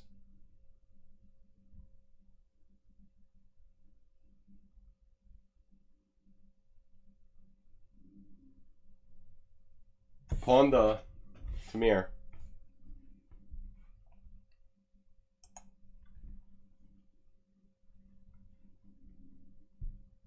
You guys know what I'm gonna say, right? If I was world champion, if this was my world championship match, you know what I would play, right? Alright, that's enough from you. Go sit in the corner. Ponda. My good friend Zlatko.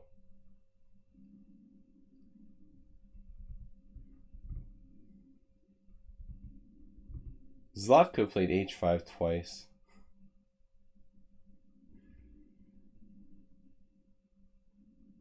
Very likely we played in the same tournament in 2005, but I didn't see this game. Erdos against Lincic from 2005 is most likely a Grandmaster tournament here in Hungary, in Budapest. But it's a little bit much to play that with black. Like, Julian Hodgson used to play d4, knight f6, bishop g5, knight e4, h4. So we're just borrowing this idea and then using it with black. Let's check out Steinitz here. 0 inaccuracy, 0 mistakes, 0 blunders, 20 cent pawn loss. I like c4. Unlike 95, c4 is a constructive move. This is the way to play chess, man.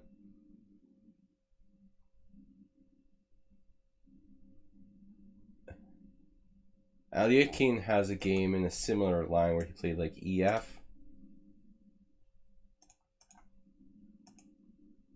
I don't really like this exchange, but it's probably okay. This is a question mark.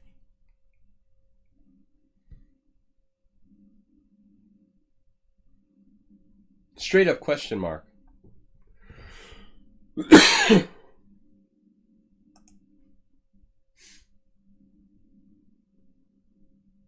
Presumably, he didn't like queen b3, something like that.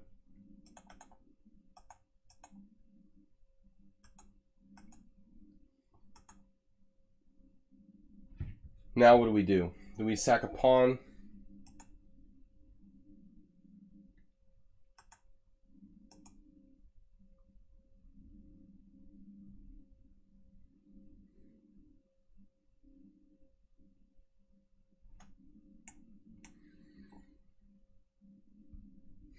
Come in, said the spider to the fly.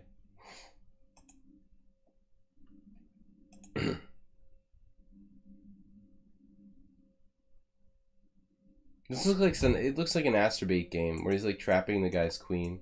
Asterbait likes this. And Asterbait's Scandinavian. Yeah, I mean the king will not necessarily. Well, actually, pass pawn. See, the virtue of this structure is that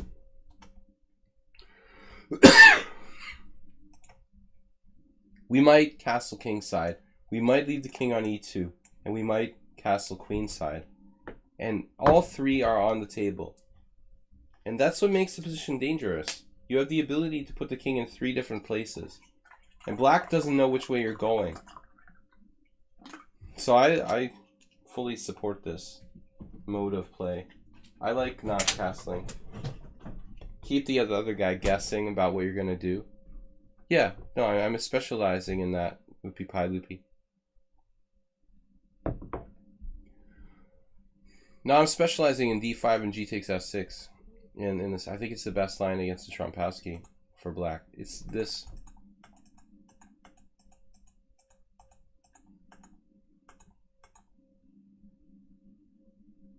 Quiet move.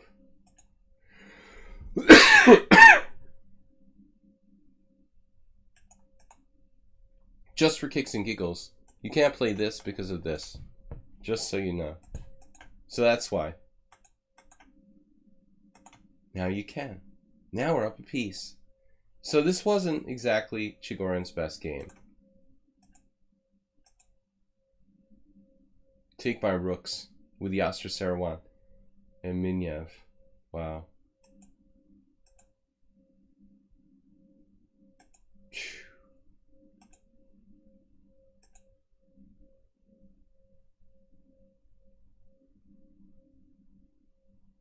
Steinitz is a scary dude when he was on.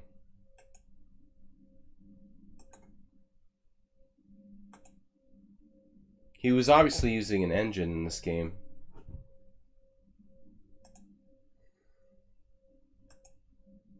No inaccuracies.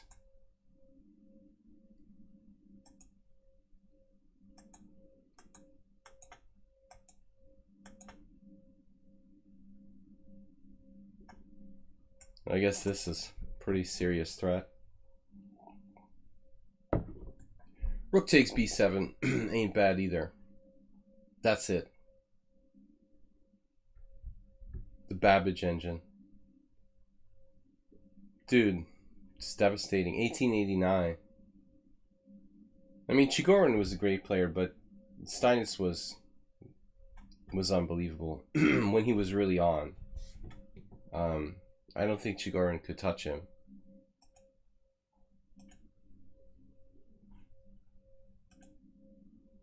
Okay, guys, I got half an hour left, so we're right on schedule. Concordians. You submitted a game, right?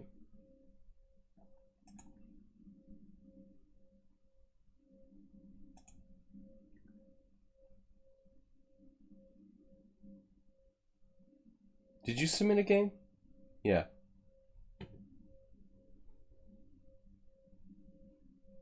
Seeking inspiration and a simple approach for black opening. A victory in this case. Alright. That was last time. Oh, you're late. Okay. I'm sorry. You're late. Okay. Late. Okay. So it's stop clock is up next.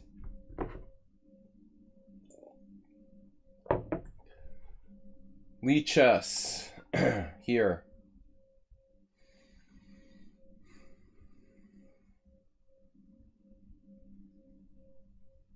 Stop clock is white. Okay, guys, we have time for the last 3 games. Stop clock, pawn, power, end, move 11. Pass pawn, sorry. Call him pawn power.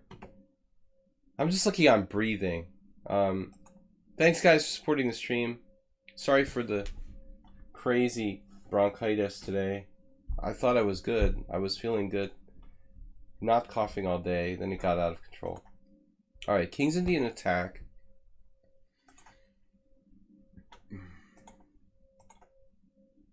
If you want to go Chigorin style, you can play Queen E2 here in honor of our last game.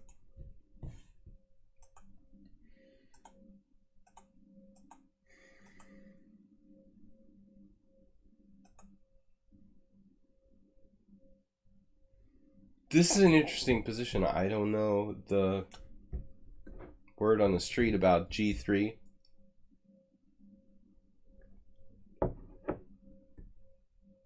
G3 versus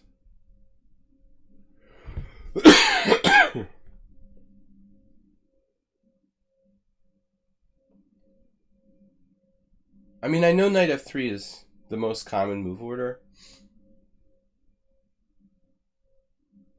Probably nothing wrong with G3.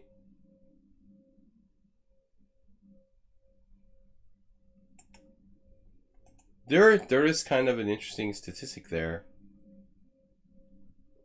Why is White's score so high here? 47 games, 47% for White. I mean, 47 games is not a big sample size, but that's enough of an anomaly that I would probably want to take a look at why. Why is White scoring so well with this early E5? Something worth looking at. So this is absolutely standard. This is recommended by John Watson, I think. In his excellent book on the French. Limit yourself to 2 bits, Astrobate. Take it slow. Thank you guys for supporting the stream. Astrobate, bid leader, 21. Nils with 1850. Jim with 600. We had a whole bunch of support this week. Should pay for my doctor's appointment. Jim, Alms on Twitch, Someone on Sound, Concordians, Never Otter Even, and Delacorda. Thank you guys.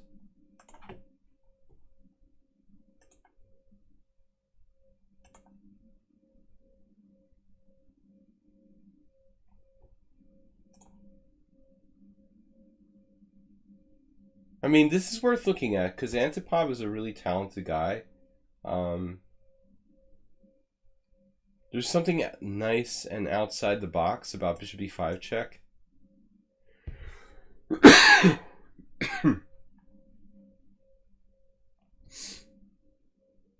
Worth thinking about because you don't end up with a bad bishop getting cut off by Bishop A6.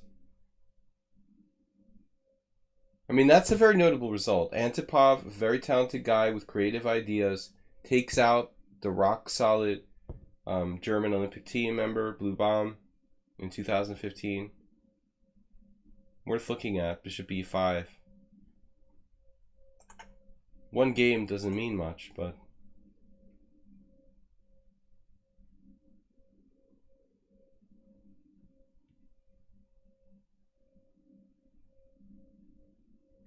It's funny to see a 2680 apparently make a mistake here with C6.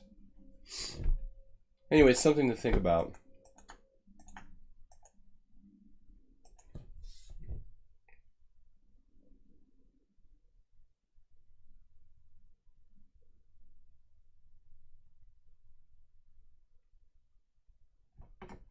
Yeah, you can't go...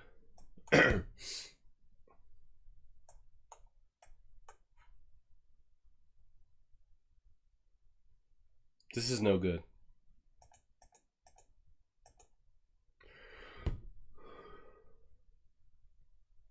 Concordius, thanks for subscribing and supporting the stream. Yeah, it's not a good square. Teammate of mine, last couple weeks ago, kind of lost in a King's Indian attack. Same structure.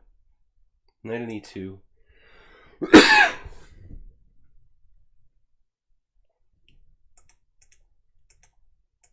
It's a little passive, this configuration. Knight on e2 is difficult to get in the game. So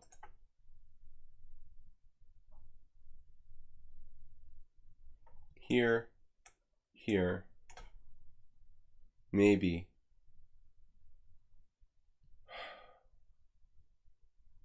It's tough though. If you play queen e2, you always have to watch out for like bishop a6. I mean, this seems to be normal, but I don't think that white has anything. But it's maybe less than nothing, you know. Maybe white's worse here, is my concern.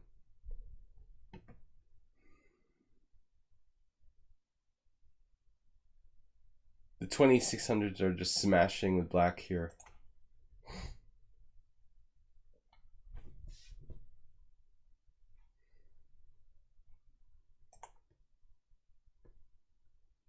This is not a stupid suggestion.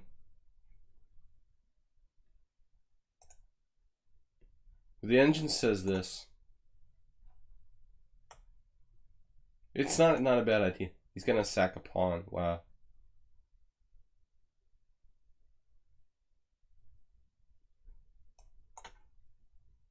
Wow. Look at that.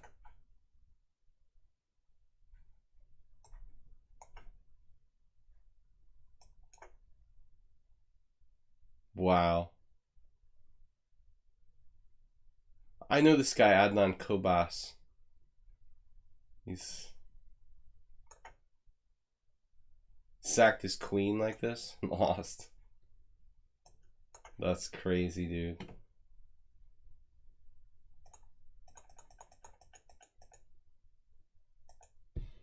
Alright. It's a little bit too passive for white, but alright. It's alright. You're still like close to equal. G6 is a weird move. He already has a diagonal for his bishop. Why does he need to do that? H5, Ponda. This is a suggestion that makes sense though. This is just about attacking. Maybe black could even castle queenside.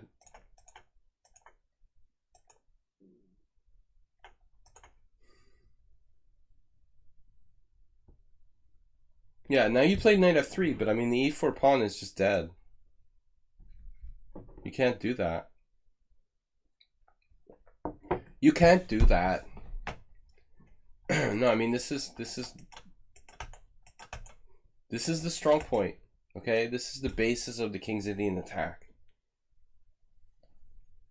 You can't just give that away, man.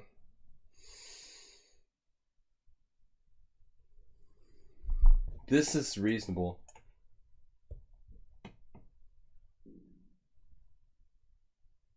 I like Star Trek 2 chess comment. Chess Cupid.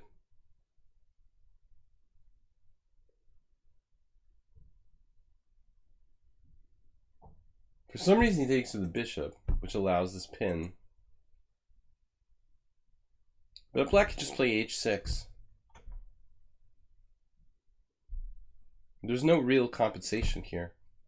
You just basically lost the pawn.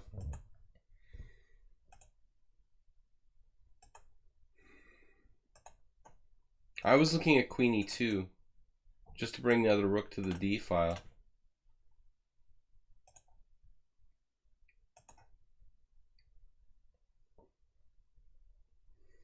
You don't want to trade queens in this position.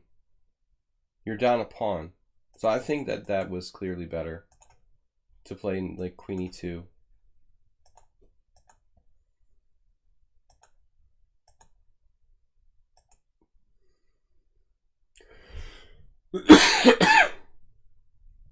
Now you're down a pawn with queens off the board, which is even more problematic.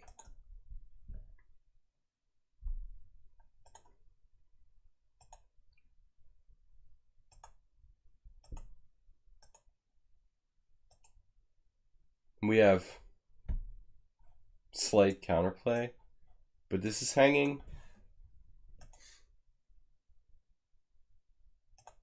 So yeah, I mean you should just play rook c8.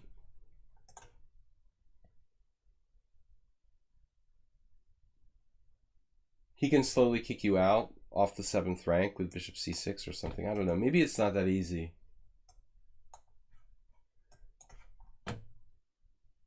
Still some work to do for black to win the game, but you're objectively a pawn down for nothing here.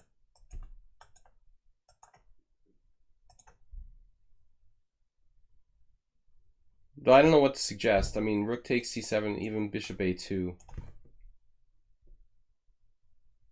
I don't think we can really trap that bishop. Now, how are you going to trap the bishop on a2?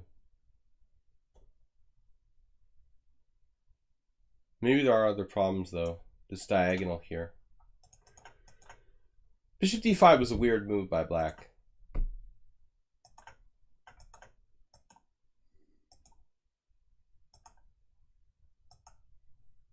Yeah. Now we want to look for tactics. Do you have this?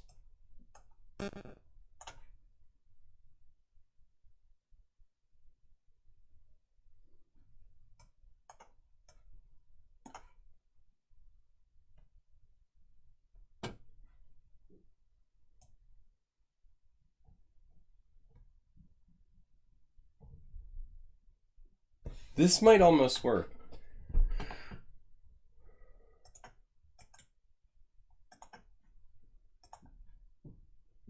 It works. You could have saved the game with this. Rook c6, knight d2. If f5, you just chop twice. Go to a better endgame. It's very convenient. But this is very, this is very uncoordinated. Like bishop f4, you just end up with your bishop on f4, on c7. So it's just clumsy. Bishops are long-range pieces. You don't really benefit yourself by playing bishop f4, having to take with the bishop on c7. Jim, you're never going to be a streamer. Okay. Captain Jim.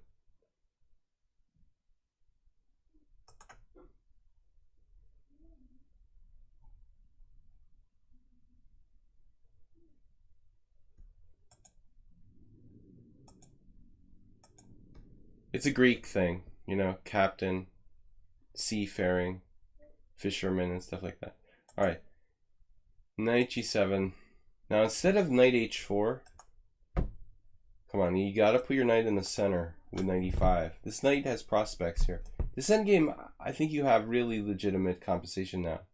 In fact, it might be enough. It really might be enough. This is so strong. This is so strong.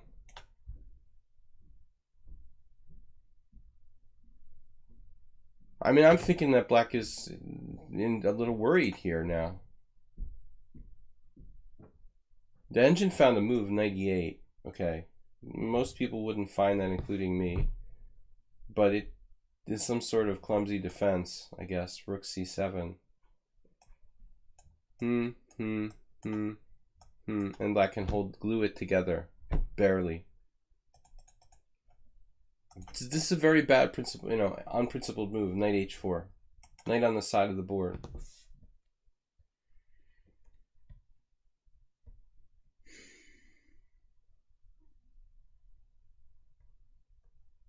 But look at this move here. Very instructive. You kill the knight on h4. You keep protection of this entry point on d7. And black's just like, all right, I'm a pawn up, man. Enjoy your open file. I'm going to bring my king to the center. No, this was a good game. This is a big mistake now.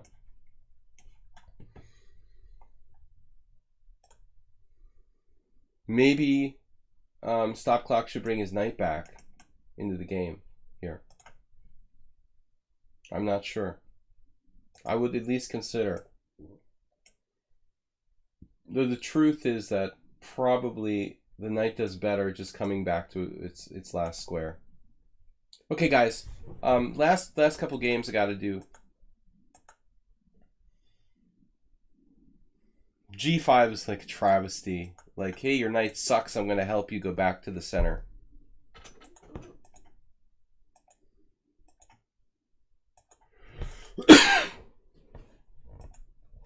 Very, very crazy move.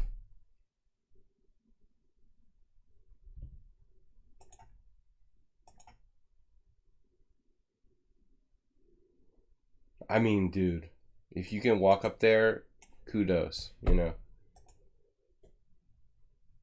Probably knight g7.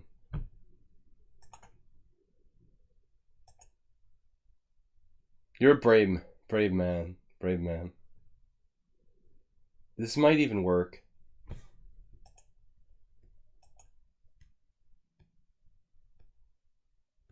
You're gonna get mated.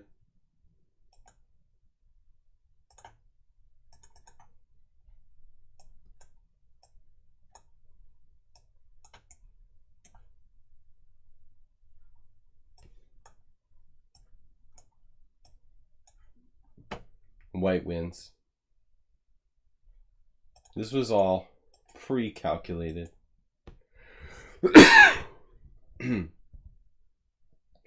Really amazing.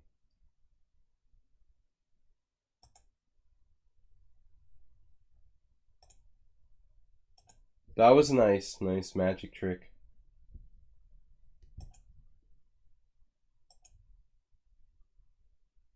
Now you can free yourself. Probably a draw here.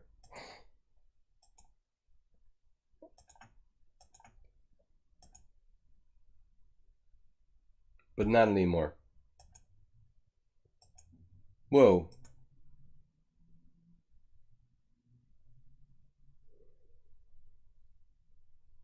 Check. Take. I mean, what's going on?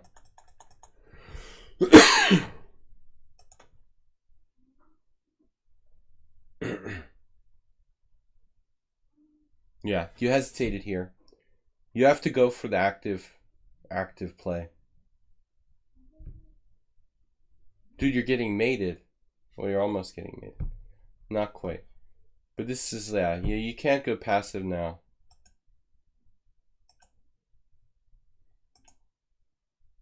Probably h4 is like a draw.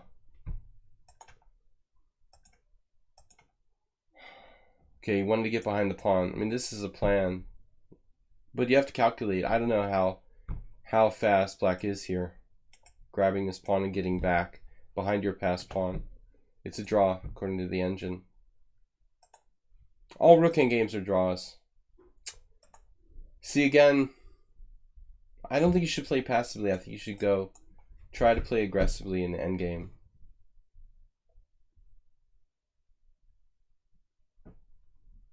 A little bit too passively defended in this weekend. This is instructive. So what happened finally here? Rook f2, here, here.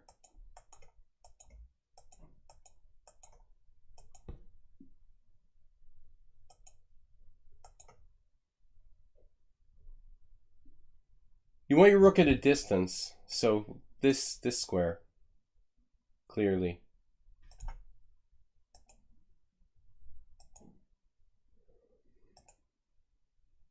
Now it's mating one. Passive defense. That was very instructive. Okay. Pawn and move 11. Last two games for today.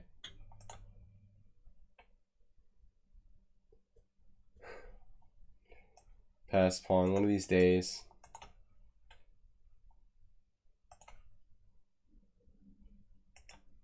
I'm going to make him create his own study.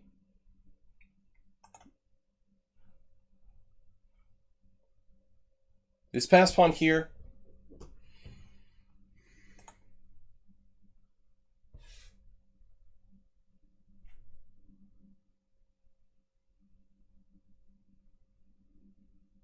Sledgehammer.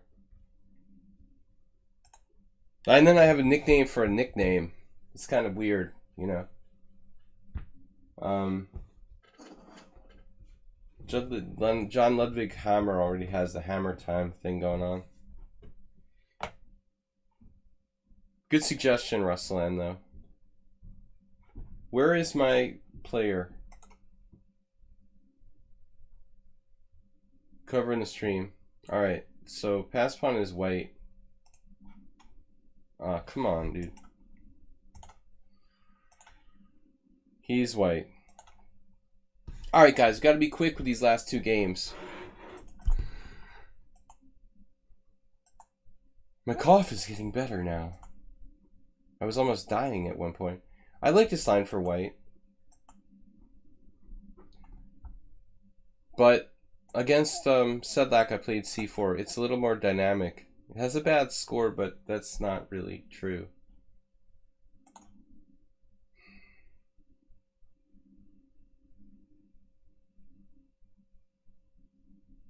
For me, c4 feels more dynamic than bishop g2. Both moves are good, though. All right.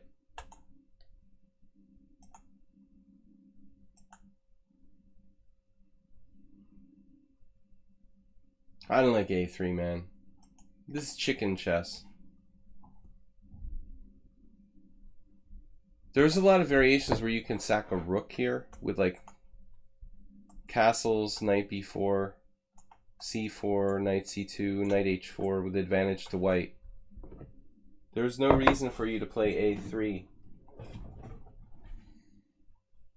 If you go down this line and let Stockfish think for 30 moves, I think it will stop thinking that black's better in this position. It just needs time, you know, it needs time to calculate. Computers are very bad with like taking rooks in the corner. Trust me on this. This is good for white. This game Royce against Heberla, this is probably very relevant. Look at this. Here, here, here, here, here, here. I prepared this for Sedlak. He was terrified of this. He wanted nothing to do with this. I even had some improvements here. Fortunately, it didn't get played. So it amounted to an exchange sacrifice, if you see here. Like, technically, Heberla is okay. But I think in a vacuum, it's easier to play with white.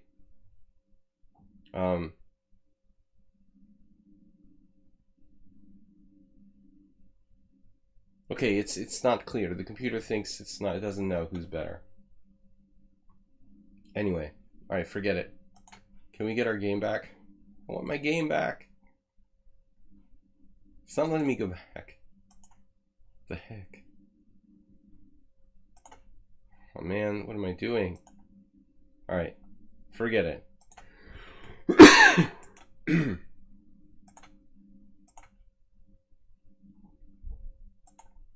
All right, quickly.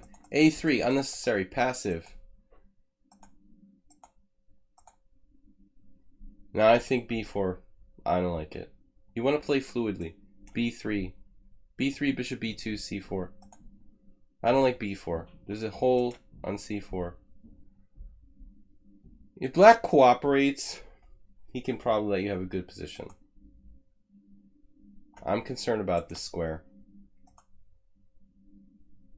The engine's like b5. See, I don't like that. I don't like b5.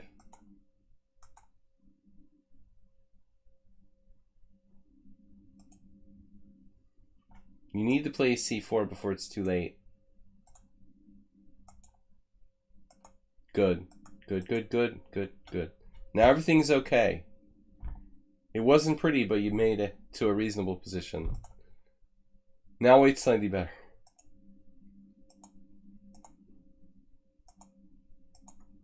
Okay. And he breaks on e5. He's like, hey, you're the bishop pair. Let's open it up. Don't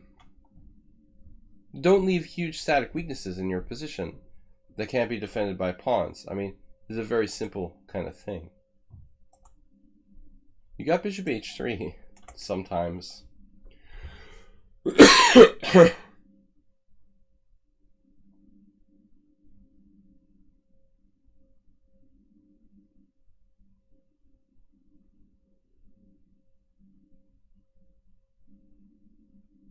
You basically achieved like the ideal position here. In a critical moment, with all this tension, you just need to find the right path. I mean, it's tempting to play bishop h3. My god, he has this sick tactic, knight e3. That wins for black. Oh, man. Apparently this is like very good for you. By a roundabout way, you got to the right position, but you didn't crack it open at the right time. You played too hesitantly. Now you gave up your control of e4.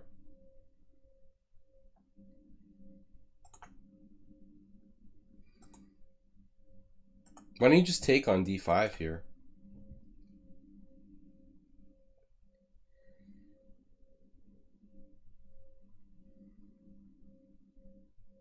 Okay, maybe knight h4 is good.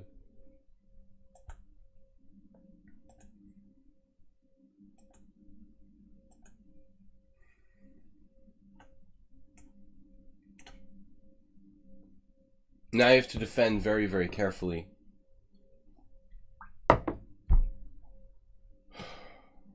Not easy. I mean, in a long game, this should be a win for white, but if it was a blitz game, it could be kind of tricky. Trading queens is golden, but nah. Now it's a mess. The two knights, they're pretty strong.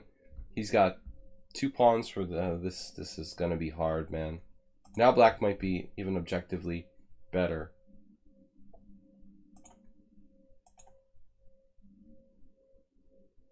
I wouldn't trade queens with 2 knights on the board. I think that's a foolish mistake. Although maybe, yeah, he had queen d4 there. He could have avoided the exchange of queens. This is a huge practical mistake. Still black's fine.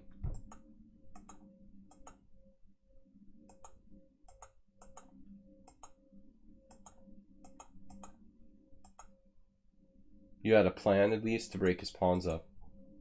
Now I'm thinking draw at this point. I mean, b6 could even be a winner. We have a winner!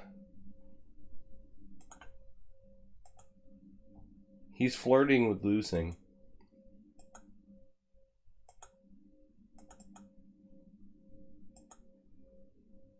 Uh-oh. Defendo.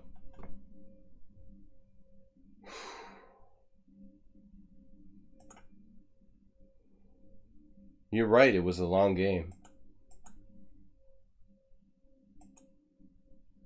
That's an understatement. Little threat. Saw that.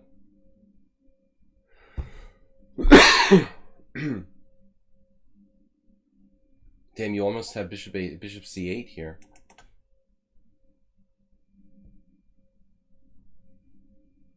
It's a really demented move, like bishop c8. There's some very strange variation. Bishop c8, knight c8, rook takes c6. That's probably too much to ask from the position. And then you take here and play b7, and he takes your queen, and you queen, and you fork his pieces, but he goes here, and black is winning. Okay, never mind. Here.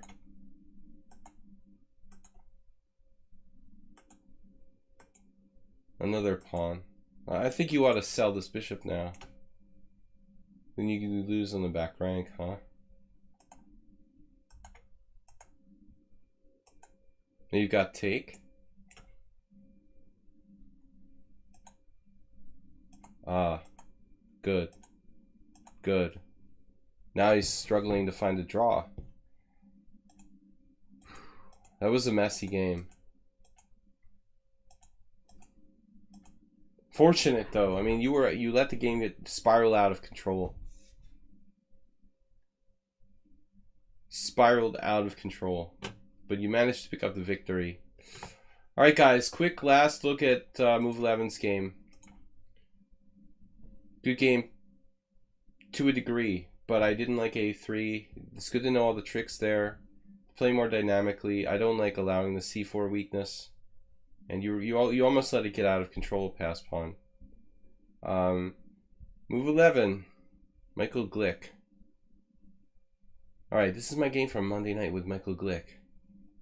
All right, this is a master level game here. Move 11. Long game. We're gonna take a 5-minute look at a really probably good game, but that's all we've got left. I'm gonna go sleep off this cough. So e4 is c5. Move 11 is black. Accelerated dragon, which I also play. But move 11 has a special move here. Castles, bishop b3, rook e8. Someone asked me recently, what's the point of this move? And you know, I thought about this long and hard. And well, basically I think I don't know. You know, my answer is I don't know what the point of this move is. You know, honestly, just a move that like leaves theory. You know, it's kind of a semi-useful move just to get out of book, I would call it. But White's next move, you know, kind of difficult to understand, like why you want to make this like traditional mistake.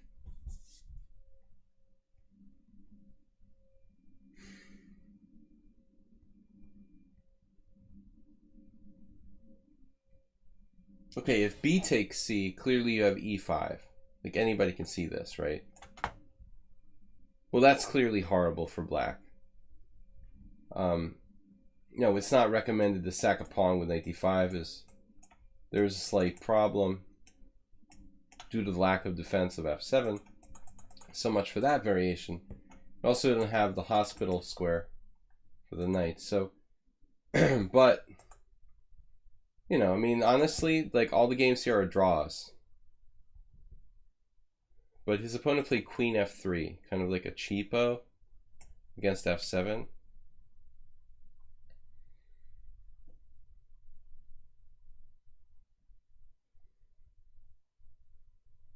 This guy, Stefan Mazur, I beat him. It's kind of weird. He behaved strangely. Years ago.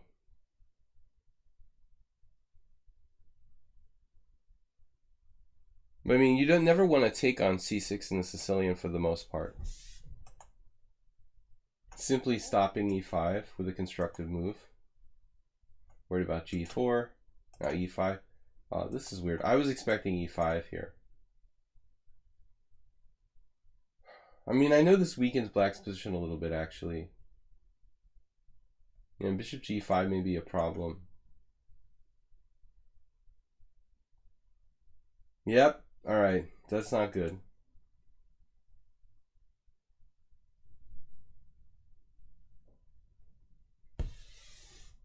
So it looks like move 11 is kind of a genius.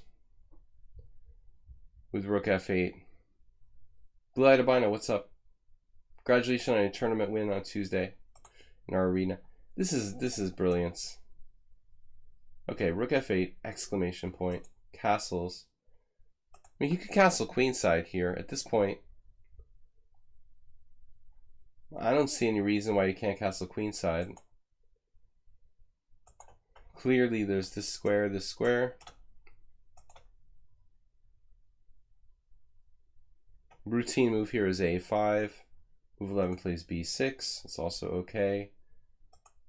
Then he played a5.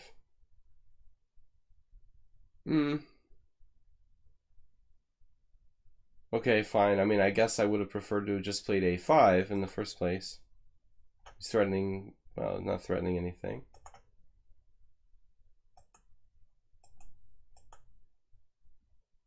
So I think that White was doing all right up to this point. It's about equal, maybe. Now he might even be pushing an advantage with e5.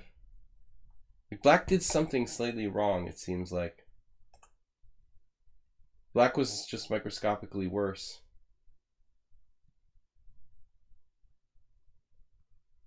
But I'm on the fence about this exchange for bishop takes c5. Is that knight hurting somebody? I mean, is it bothering anybody?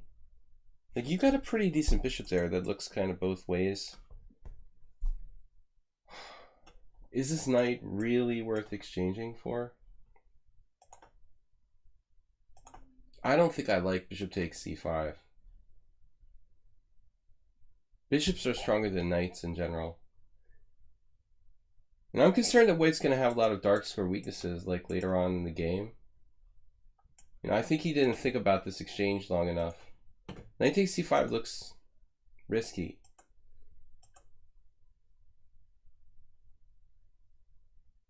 Move 11 is going to start snacking on pawns soon. Oh, no, he didn't take it. Wow, I thought you were going to eat that. Wow, you didn't take on b2. Free pawn, man. I even made a sound effect for that move. Alright, let's see what the oracle says. Wow. Move 11 gets another exclamation point. Benjamin likes... No, it's not. Nah. It's no, it's on the fence. It's teetering on the fence. Between grabbing the pawn and not grabbing the pawn. I would have snapped it. It's hard to decide. Alright. So finally move 11 wins. Queen b4 exclamation point, apparently. White just played b3. Are we going to play f6 around here or what? Good decision. Bang, f6. Cracky crab. I always tell the story about the Hastings Pier. There was this machine called Cracky Crab. Cracky Crab. Cracky Crab breaks out with f6. Suddenly White's dreams are dashed. White thought, oh, it's an easy day at the office. I have good knight against bad bishop. This guy's just gonna lose like a bunny. But no. Life is not that easy. Yeah, that was years ago. But we really enjoyed the Cracky Crab machine. It was like one of those hammer games where you hammered the moles, like whack-a-mole, but it was whack-a-crab. This just reminds me of Cracky Crab. You try to whack them down, but they just keep popping up again. f6 is a beautiful move. Of course, e6, f5. Suddenly, it's a very, very dynamic ending. My gut instinct is that like white is probably on the defensive now. But knight e6 should hold. That's what he played. Maybe it doesn't hold. Because of this. Whoops. Pawn count. 6 against 5.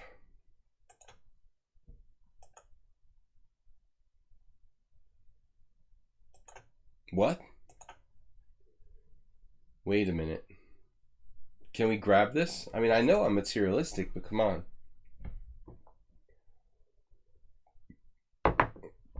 Pawns are pawns too. The knight might have a decent square at d3. What? Okay, the engine says rook takes f4. Why is white not taking that pawn? Takes the bishop. But I mean, now you have like rook b8, rook b4, and other stuff. Or just that. That was like poorly calculated by white.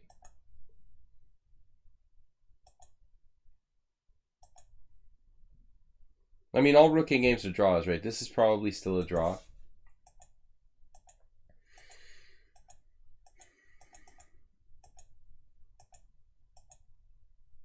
Now we're like fully up a pawn, but the white king is pretty good.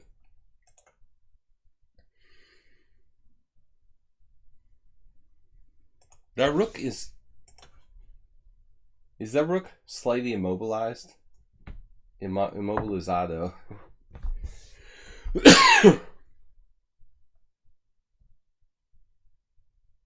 Like, you're threatening rook takes c4. That's not what I would call immobilized.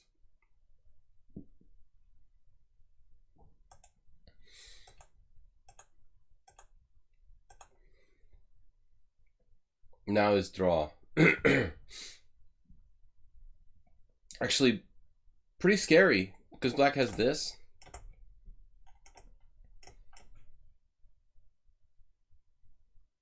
So how about here, move 11, rook d7.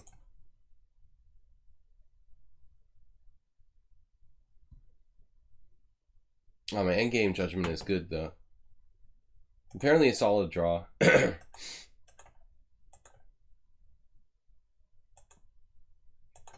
Oh my gosh. Wait a minute now. If we play e4,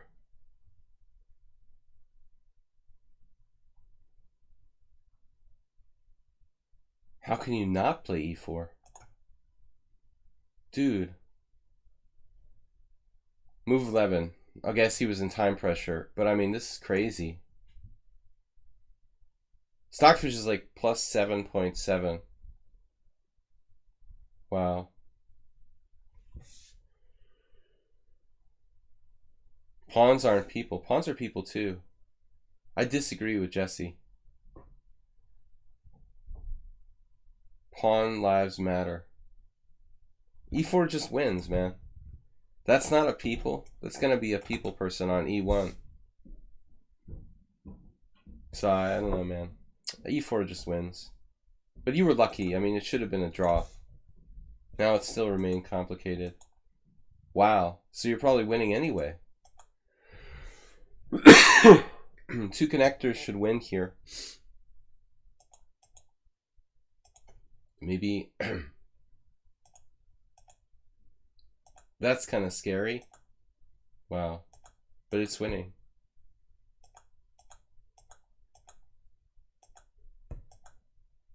Oh no. Oh no. Only way to try to win. Damn.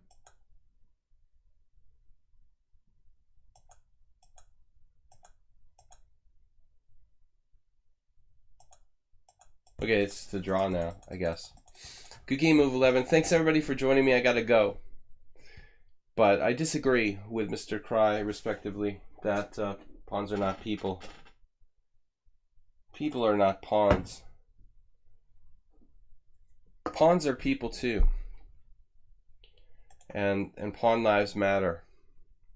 So I will see you guys later. Thanks for joining me. Hopefully I live another day here with the bronchitis. Thanks for supporting my next doctor's visit. I will see you all later. Hopefully in the morning, if it doesn't get worse. I will be streaming it at 10 a.m. tomorrow. Thanks guys for joining me. Great game, move 11. Thanks guys for sharing the games. Ponda lives matter. Unlike Infinite Flash Chess wasn't here tonight, but hey, Ponda, you scared me. What are you doing, dude? Hey, you know, Ponda lives matter. Okay, take that to the bank. Bye bye.